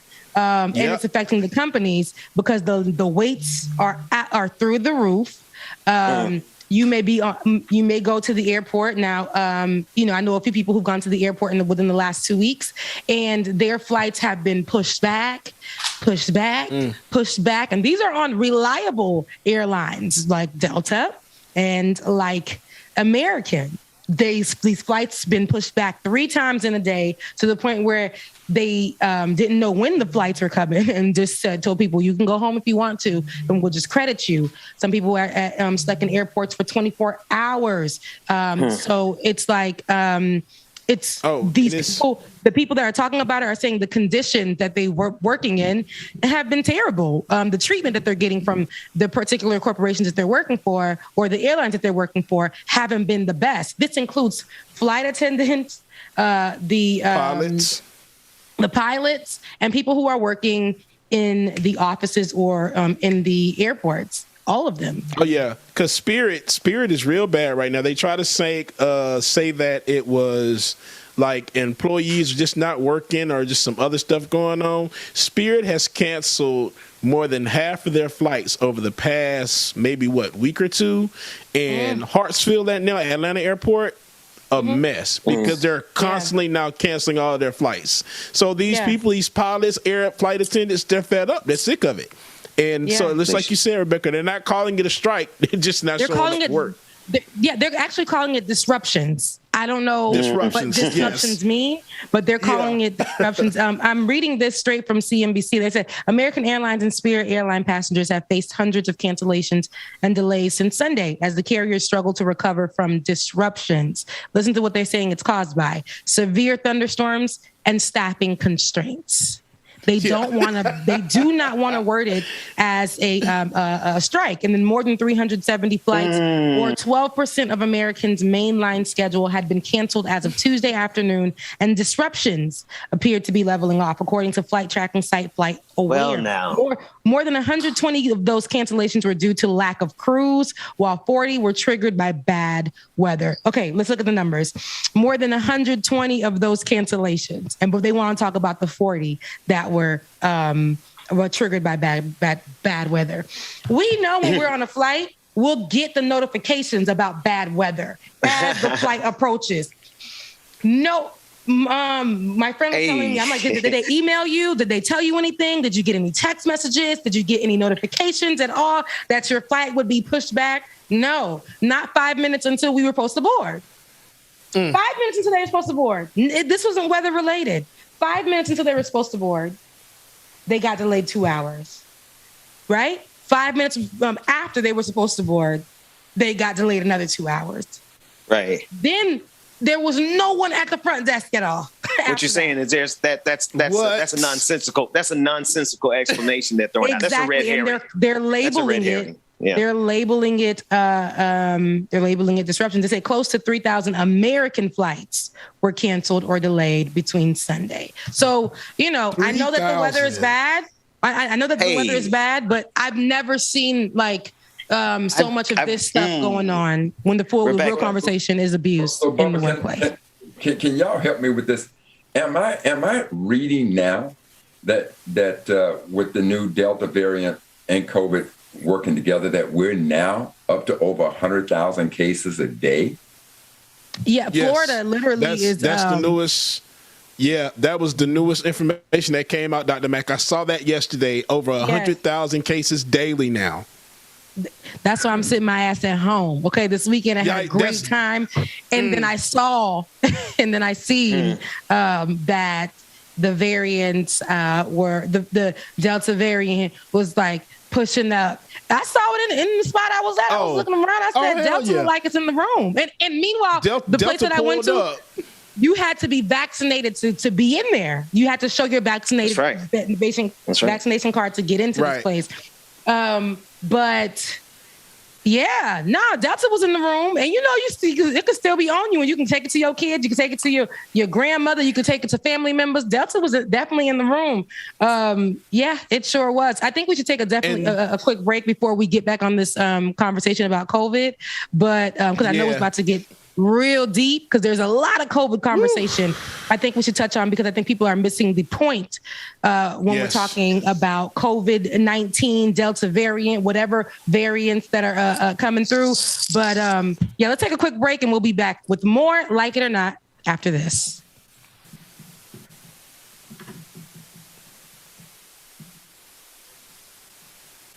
All right, y'all, make sure you stay tuned. Let me get the music going. Boom. There we go. Shout out brother Nick Eden in the chat room. What's going on, Nick?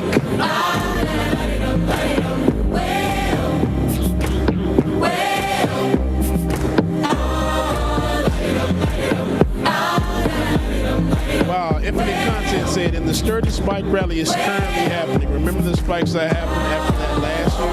Oh man, you're right, Infinite Content.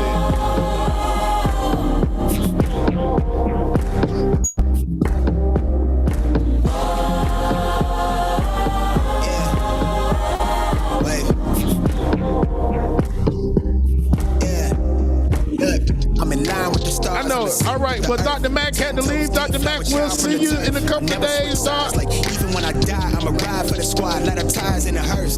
I've been on the vibe, kind of hard to describe. I'm in between, I'm good and it's fine. Justice, good morning, Justice. Good morning. In the night to realize I'm in the middle with the shout out to Justice, y'all, man. I saw some footage of Justice from this weekend. Justice, when I tell you that I write it. I can't even do it. Justice, make sure that you send me a video so I can play it on the show, okay? Still let that hate stuff fade. We all want the same. We all want a meal in the safe. I want to live like I'm trying. Lena L, this song is called Earth, and it is by Xavier Rousseau and Tilden Park. Makes sense, because you can lose life on this fast route. Yeah, turn thoughts to a cash cow. I might flip that to the Charisma, shout out from the Bay. Charisma, what's going on? Welcome. Bernie Hart, good morning. Bernie Hart says, good morning, Bubba, you handsome devil. 5-hour flights, couple nights at the flat. To be real, could you see me? Black Magic, good morning. Courtney SLP, good morning, y'all. Burning down sage, keep the demons away. When I write it, give a piece of myself to the page. I don't do it for the praise, love. That's just how I'm made. From the glass in the mirror, do it at me, old man, trying to pass in the fear. You're the first one to talk, but the last one to hear. Kareem, good morning, Kareem. But I couldn't see that, and he cleared down. Mara Sharice, I know Mara ain't here somewhere. Good morning, Mara. I'll be here for the long run. I'm a slave for the cash, got snakes in the grass, no brakes on the ad, but it's all fun. We done seen it all, heard it all. Heard enough, give me space before I murder y'all. 10 bad here, I'ma curve them all. 12 missed calls, and I still made a curtain call. Either light it up, lighten up. Hear him talking, they ain't right enough, tighten up. Everything that I came for, I left with. I don't bang sets, I just bang on the set list. I'm a little bit naughty. I'm a little little bit too consumed, but every part of my body is telling me to run away from Tiger said, if y'all want to hear about the conditions of warehouses during COVID, hit me up. I got some wild stories of employees. Oh yeah, I heard about enough of them, a lot of them. Lisa Noel, thank you so much. I appreciate you. Lisa Noel said, Bubba Boo, happy. That's the wrong one. Lisa Noel said, Bubba, you are a handsome young man. Don't blow my head up. First day up, he said, Bubba Boo, happy Monday, happy Monday. Monday. Yeah. So all my ladies who got a brother that doesn't the Benjamin Dixon Show. Thank you, I appreciate that. Put your finger right in his face and tell that man bye-bye. I'm too fly. I'm too fly. Bye-bye. Bye-bye. Bye-bye. You're a little bit selfish. That's what I figured, David. Can't take me with you. I'm scared you're gonna blow your fuse. Come a little bit closer. Yeah, I can really start over. Yeah, in the back of my mind, there's someone waiting on me. You're just wasting my time because you're scared and lonely. Find anything. Right. Yeah, I can finally start over. Yeah. So all my ladies who got a brother that doesn't treat them right, put your finger right in his face and tell that man bye-bye. I'm too fly. I'm too fly. What did we have from last week? Bye-bye. Bye-bye. Bye-bye. Here's to the memories. Cheers to used to be. Your friend said that you left me. Probably because you chewing. Okay. I'm sorry, y'all. Look. That doesn't treat them right. They are wilding in the background.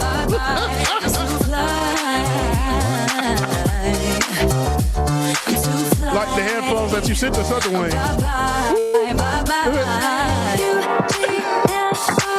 That's how you spell goodbye. I can't stand y'all. You'll never see me. And Rebecca gonna cuss me out.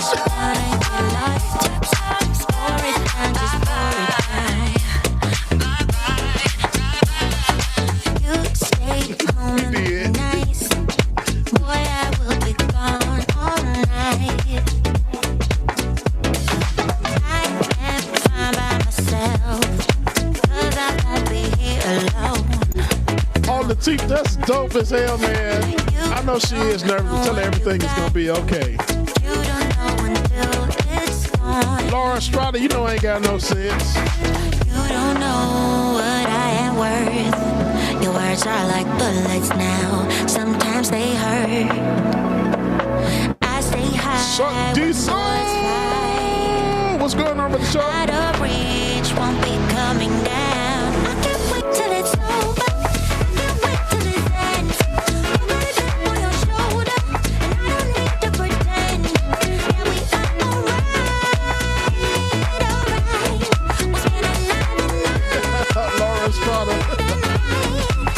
Terry Stacy, good morning.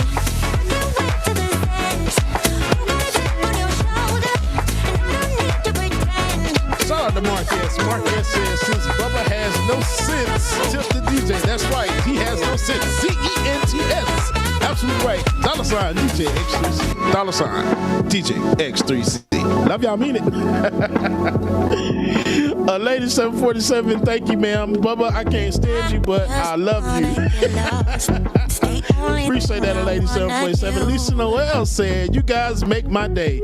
Love you, fam. Lisa Noel, we love you too, and we appreciate y'all. Appreciate all y'all. Thank you so much.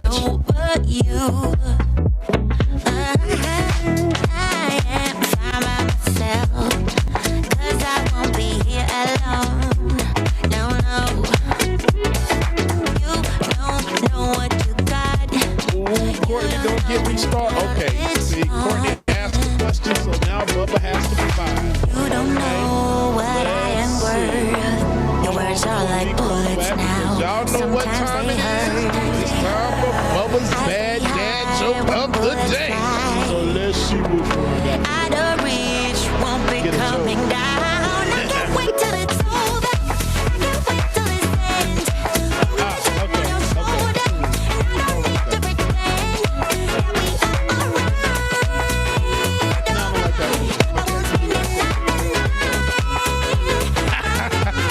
Okay, here we go. Do you want to bring Rebecca on screen for the joke? Yeah, let's bring Rebecca on screen for the joke so she can hear. I know Dwayne knows audible. Okay, here we go. You ready? I wasn't ready, but I'm here. Okay, good. There we go. Good. Right. What do you call a factory that makes okay products? Okay, what do you call a factory that makes okay? Damn, time's up. A satisfactory. Oh, okay.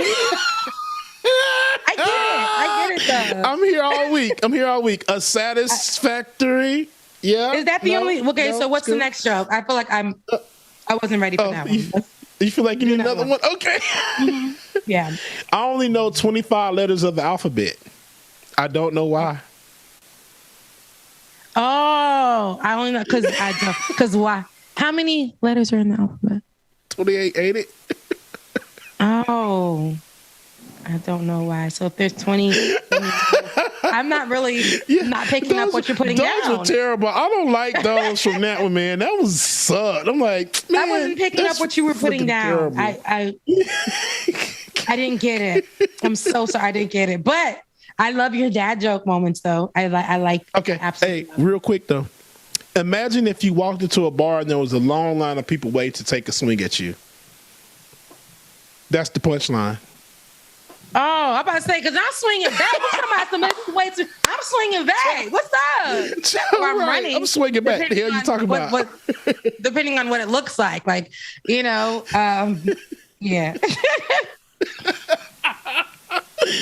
Terrible. Okay, that's it for my dad jokes. Y'all need to start egging these jokes on because I'm going to keep dropping terrible jokes every day just for y'all, okay? So, yeah. So as we return with Like It or Not, you see it's just me and Bubba. Didn't even know it was going to be just me and Bubba. Looks like we lost Ben Dixon's connection, which probably Ben was like, I'm tired of the show. I'm out of here.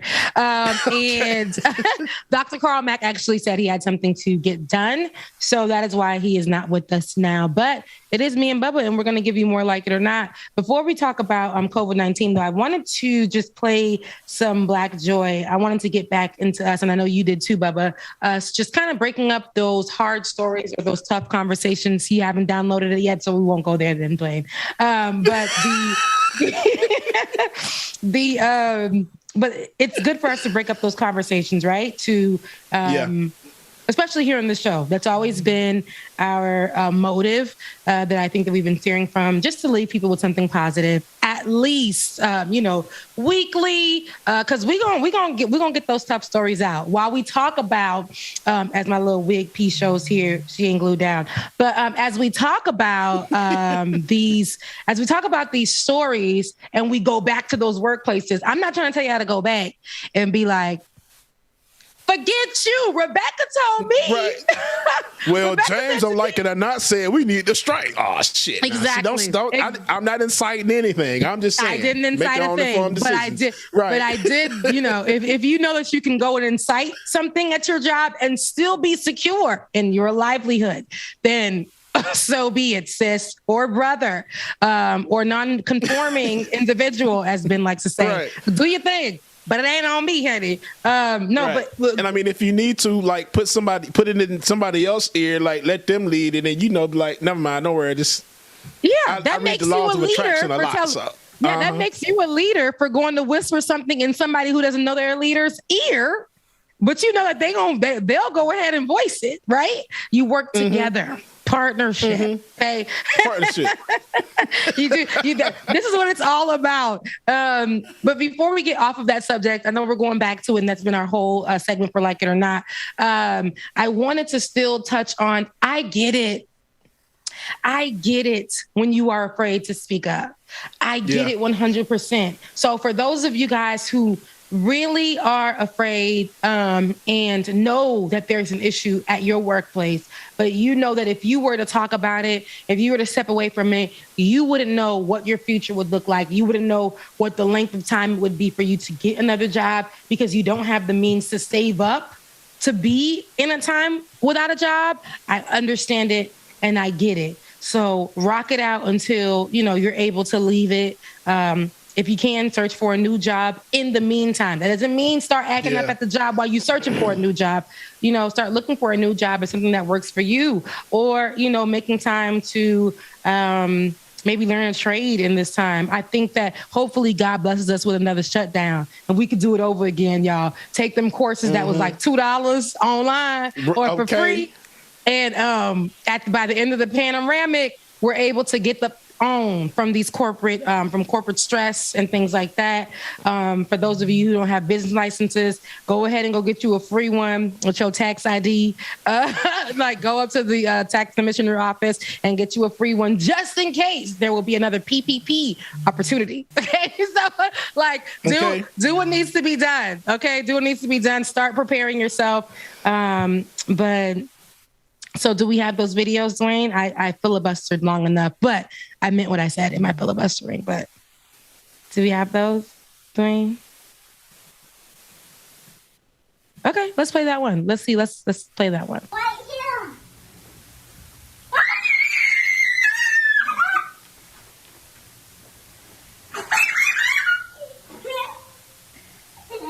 Wow. The man's so excited. Oh my God. Listen, when a kid says they love something, you get you train up a kid how the Bible said it, as they shall go, something like that. I don't know the verse, if it's even in the Bible, or did a black preacher say it on somebody's pulpit centuries ago? I don't know, but they said train up a child as they should be or go or whatever. And I feel like if a child tells you, when they're young, that they like playing the drums, get that baby a drum set and watch him just be excited. Did you see him just walk in there and was like, oh my God, that giggling, that joy. I love that. My friend's son has some kind of obsession with dinosaurs. I thought it was just like some kid thing, but he knows the dinosaurs by name. Like he knows what a paleontologist is. And I was like, excuse me, sir, what is that? And he was explaining to me, he's like, no, Tati, a paleontologist, he's 3, is X, Y, and Z, is this and this and this. And he tells me, I'm like, so what kind of dinosaur is this? It's a Tyrannosaurus Rex, or it's a Bronchiosaurus. He knows each and every one, and he knows what they do. He knows the feature on that dinosaur that makes them the way they are, or why his neck is long, or why their arms are short.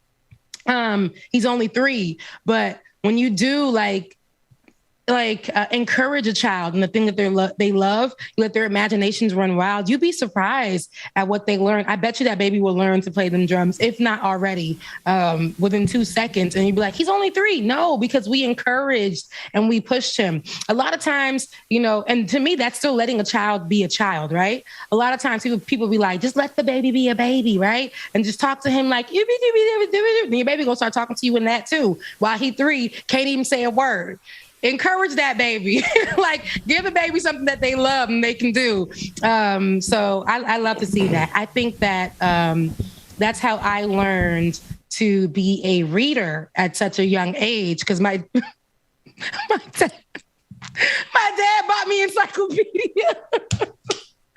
My dad bought me an encyclopedia at 4. And I was like the best reader, but I don't know why he bought me an encyclopedia.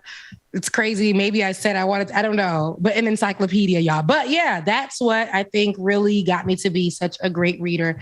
I'm not great in math, not really the best speller, but I can really read in many different languages at that. So it's probably because, yeah. Well, I'm just sorry, guys. I'm just reading. What's going on? Where's Bubba? Child, trying to get this microphone together. I'm like, what's happening right now? What's happening right now? But let's talk about COVID before we get out of here. COVID-19 is out in these streets. Just like Fat Joe said, that COVID was in there. Okay. COVID was in there somewhere.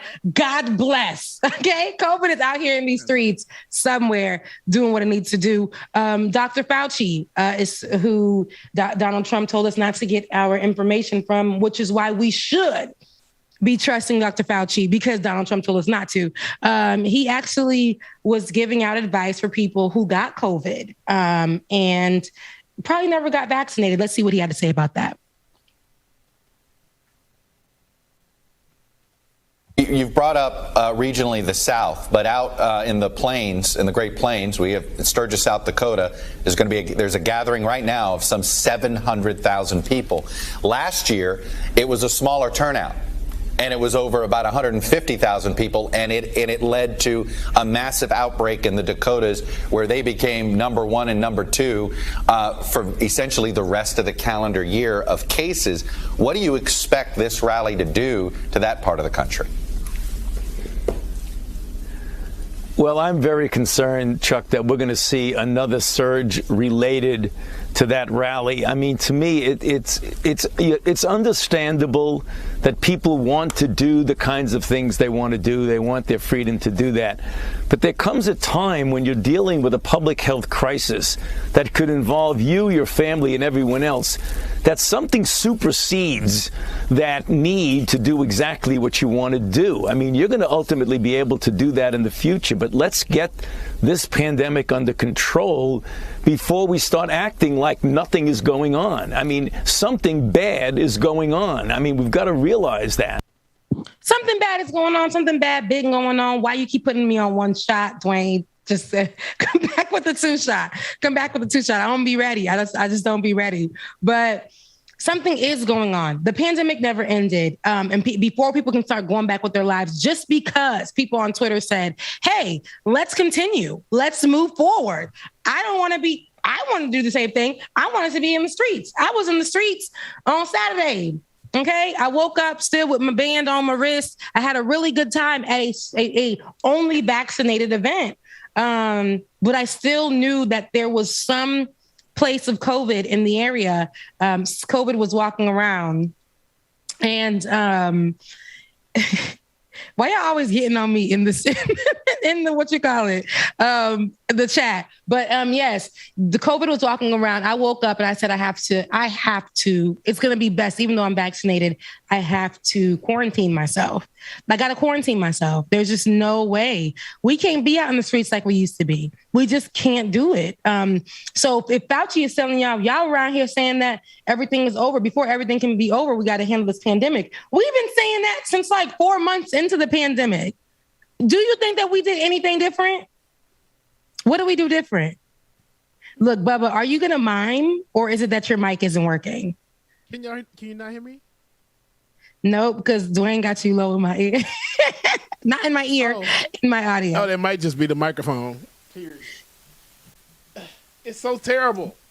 I know, it's crazy. But how about now? I could hear you. I could hear you for sure. Because I want to know where you're just going to be miming. Miming all day long. Let me stop. You're the praise dancing. Praise dance.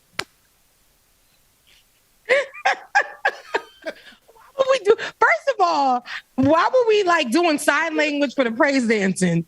Like, I feel like that I literally had a sign language book to do praise dancing. Rebecca, did you see the sign interpreter from Megan Thee Stallion? Yes, I did. It was amazing. It was so, I'm like, dang, it was almost giving me porn, like soft porn. I said, girl, are you really, do you got to do that? Because not even Megan is doing that, but I guess you did. You had to show what the word, you had to explain what the word was doing. She was doing the action. I said, girl. Big black girl in the back. Cool. Oh, hey, girl, you okay. This is nice. We'll definitely had to play that in the after party. Yeah, look, because we have tomorrow's after party. But listen, for the people that went to the Megan Thee Stallion concert, I hope that you were vaccinated. For people like me who went out to the event, I thought going to a all vaccinated event that required your vaccination card would give me some peace of mind. And while my Instagram stories showed you that I was having a blast, because indeed, I was enjoying myself to the maximum. Once I woke up the next day with the hangover and the world started to, wasn't spinning anymore. I was able to now put things together responsibly. And I was like, hold on now. I can't go be around people. Looking at the numbers rise, not trying to put fear in myself, because I still have trips that I've planned that I will be going on, but this is my reality. If I'm going to go out, I have to be prepared to understand that I still could possibly be carrying the virus on me somewhere in me, and I could still give it to somebody.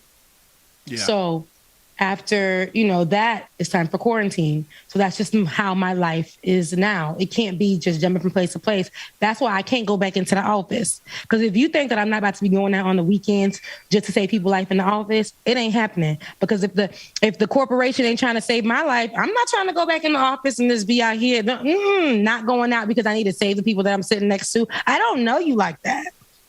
I don't. Okay. So I'm trying to save me first. So, Dr. Fauci, before we get out of here, I want to play this quick shot. That's the C2 of Dr. Fauci explaining the importance of vaccinations and the importance of vaccinations and.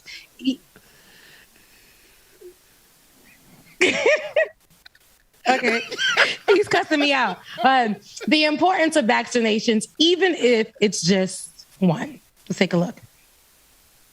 I want to play some sound for you of some folks explaining why they haven't gotten vaccinated. Take a listen. No, I have not been vaccinated. I have had COVID, as he had COVID last winter. I had it already. I kicked his butt. That seems to be, I've heard this frankly, from friends and family in my circle. Oh, I've had COVID. I don't need the vaccine yet. What do you say? Well, there have been recent studies that clearly show that if you've had COVID, you might be protected for a while against the original virus that you were infected with. But when variants come along, you are vulnerable. And there was a study that came out within this past week that showed that if you are infected, recover, and get one shot of the vaccine, your protection doubles what it would be if you got 2 shots of the vaccine and were not infected. So it is a major advantage for people who have been infected and recovered to really strongly protect them against getting reinfected with a new variant. That's the reason why we strongly recommend that even if you have been infected, that you get vaccinated. And there it is, guys, right there from Dr. Fauci himself. Seven Sweethearts say COVID got more sequels than Fast and Furious. It sure do.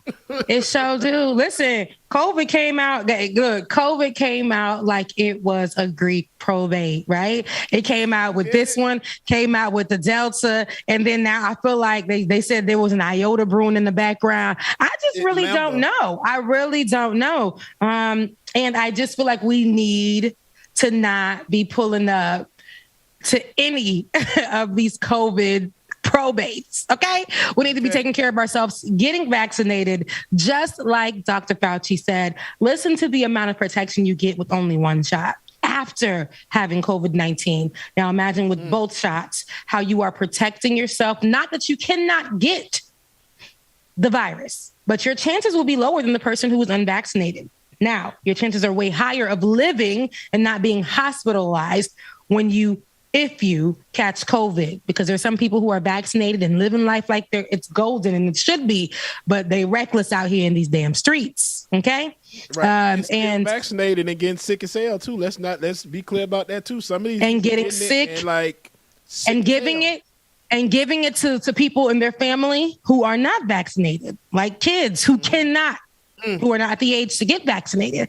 Let's be clear. So that's why I say, even for me, listen, the streets have been so good to me. The streets have been great. It has. Now, even though the streets have been so amazing, okay, I have to make sure that I take care of me. Especially, I got plans to go see my old lady and my old man, my mom, my dad. I got to make sure that I ain't going down there and risking their lives, because the streets is calling my name and I'm going to the streets. The fall is coming up. Like we gotta, we want to be with family around that time. We know what happens last pandemic when they said that we needed to quarantine or we needed to, what did we do? We took that as saying, oh, just go be with the family.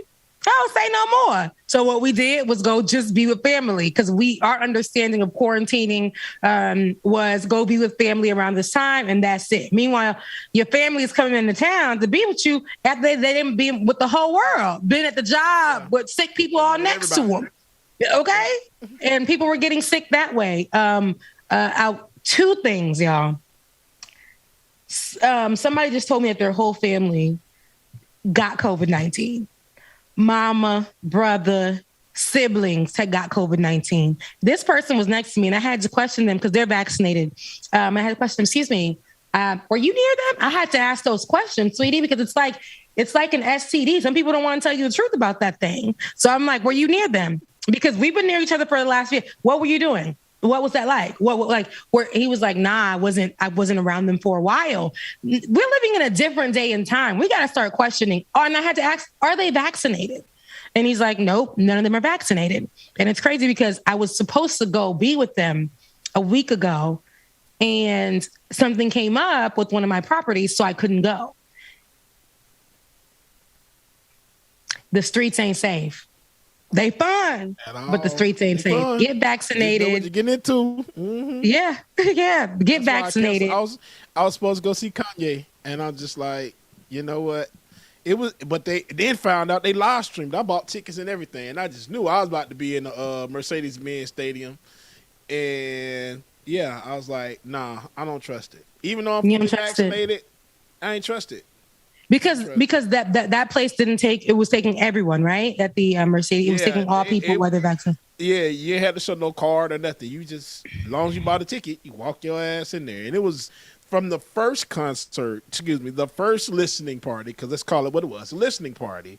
No mask on. Nobody had a mask on. Yeah. So, not going to do it. Yeah. So get vaccinated. And if you have not been vaccinated, that is okay. Just follow protocol to keep you and your family safe. Some people have fear of being vaccinated. Some people can't get vaccinated for whatever reasons.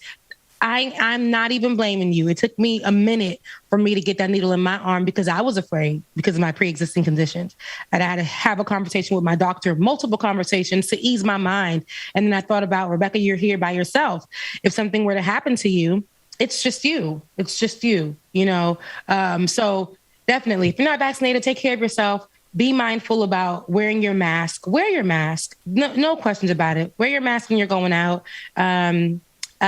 If you have to meet up with a significant other that you haven't seen in a while, think about social distancing. There are fun dates that you guys can do while still social distancing and getting to know one another and planning vaccination dates or some stuff. Like something like that. Do what needs to be done. I know. I see your eyes. No, once I was vaccinated, I was in these streets too. But if you aren't vaccinated, I ain't shaming you. I'm not. Right. At all. Just take care of yourself and be mindful of wearing your mask. And for those of you who are vaccinated, that's good for you. That's good for us. But don't go beat down on people who aren't vaccinated. It's not going to make them want to go get vaccinated when you do that. So anywho, we are at the end of the show. It is Monday. I got to go take care of the people at the corporate job that I don't want to take care of, but they pays me. So I got to make sure I take care of. Yeah, I got to take care of them so I can make sure that I'm taking care of mine. I love you guys so much. Ben ain't here. Bubba, is there anything that you want to say before we get out of here? While I'm here, because I know you're going to talk to them a little bit. So is there anything that you want to let them know? No, I love y'all, mean it. I'm actually going out too. So I'm leaving out. We all out. All right then. Look, it is Monday. I hope that you guys go out and be great. Just definitely don't go to your job. Once again, I have to say this again, because y'all be doing things a little radical sometimes. Do not go to your job and go start no mess if you know you can't pay your bills tomorrow. Right. I love you so much. Go be great. Listen to some good music today. I don't know what I'm going to listen to, but listen to some good music today. Dwayne, love you. Mean it. David, love you. Mean it. You guys enjoy the rest of your day. Bye. Love y'all. Dwayne, drop that clip with some music on it. We'll see y'all tomorrow, y'all. Deuces.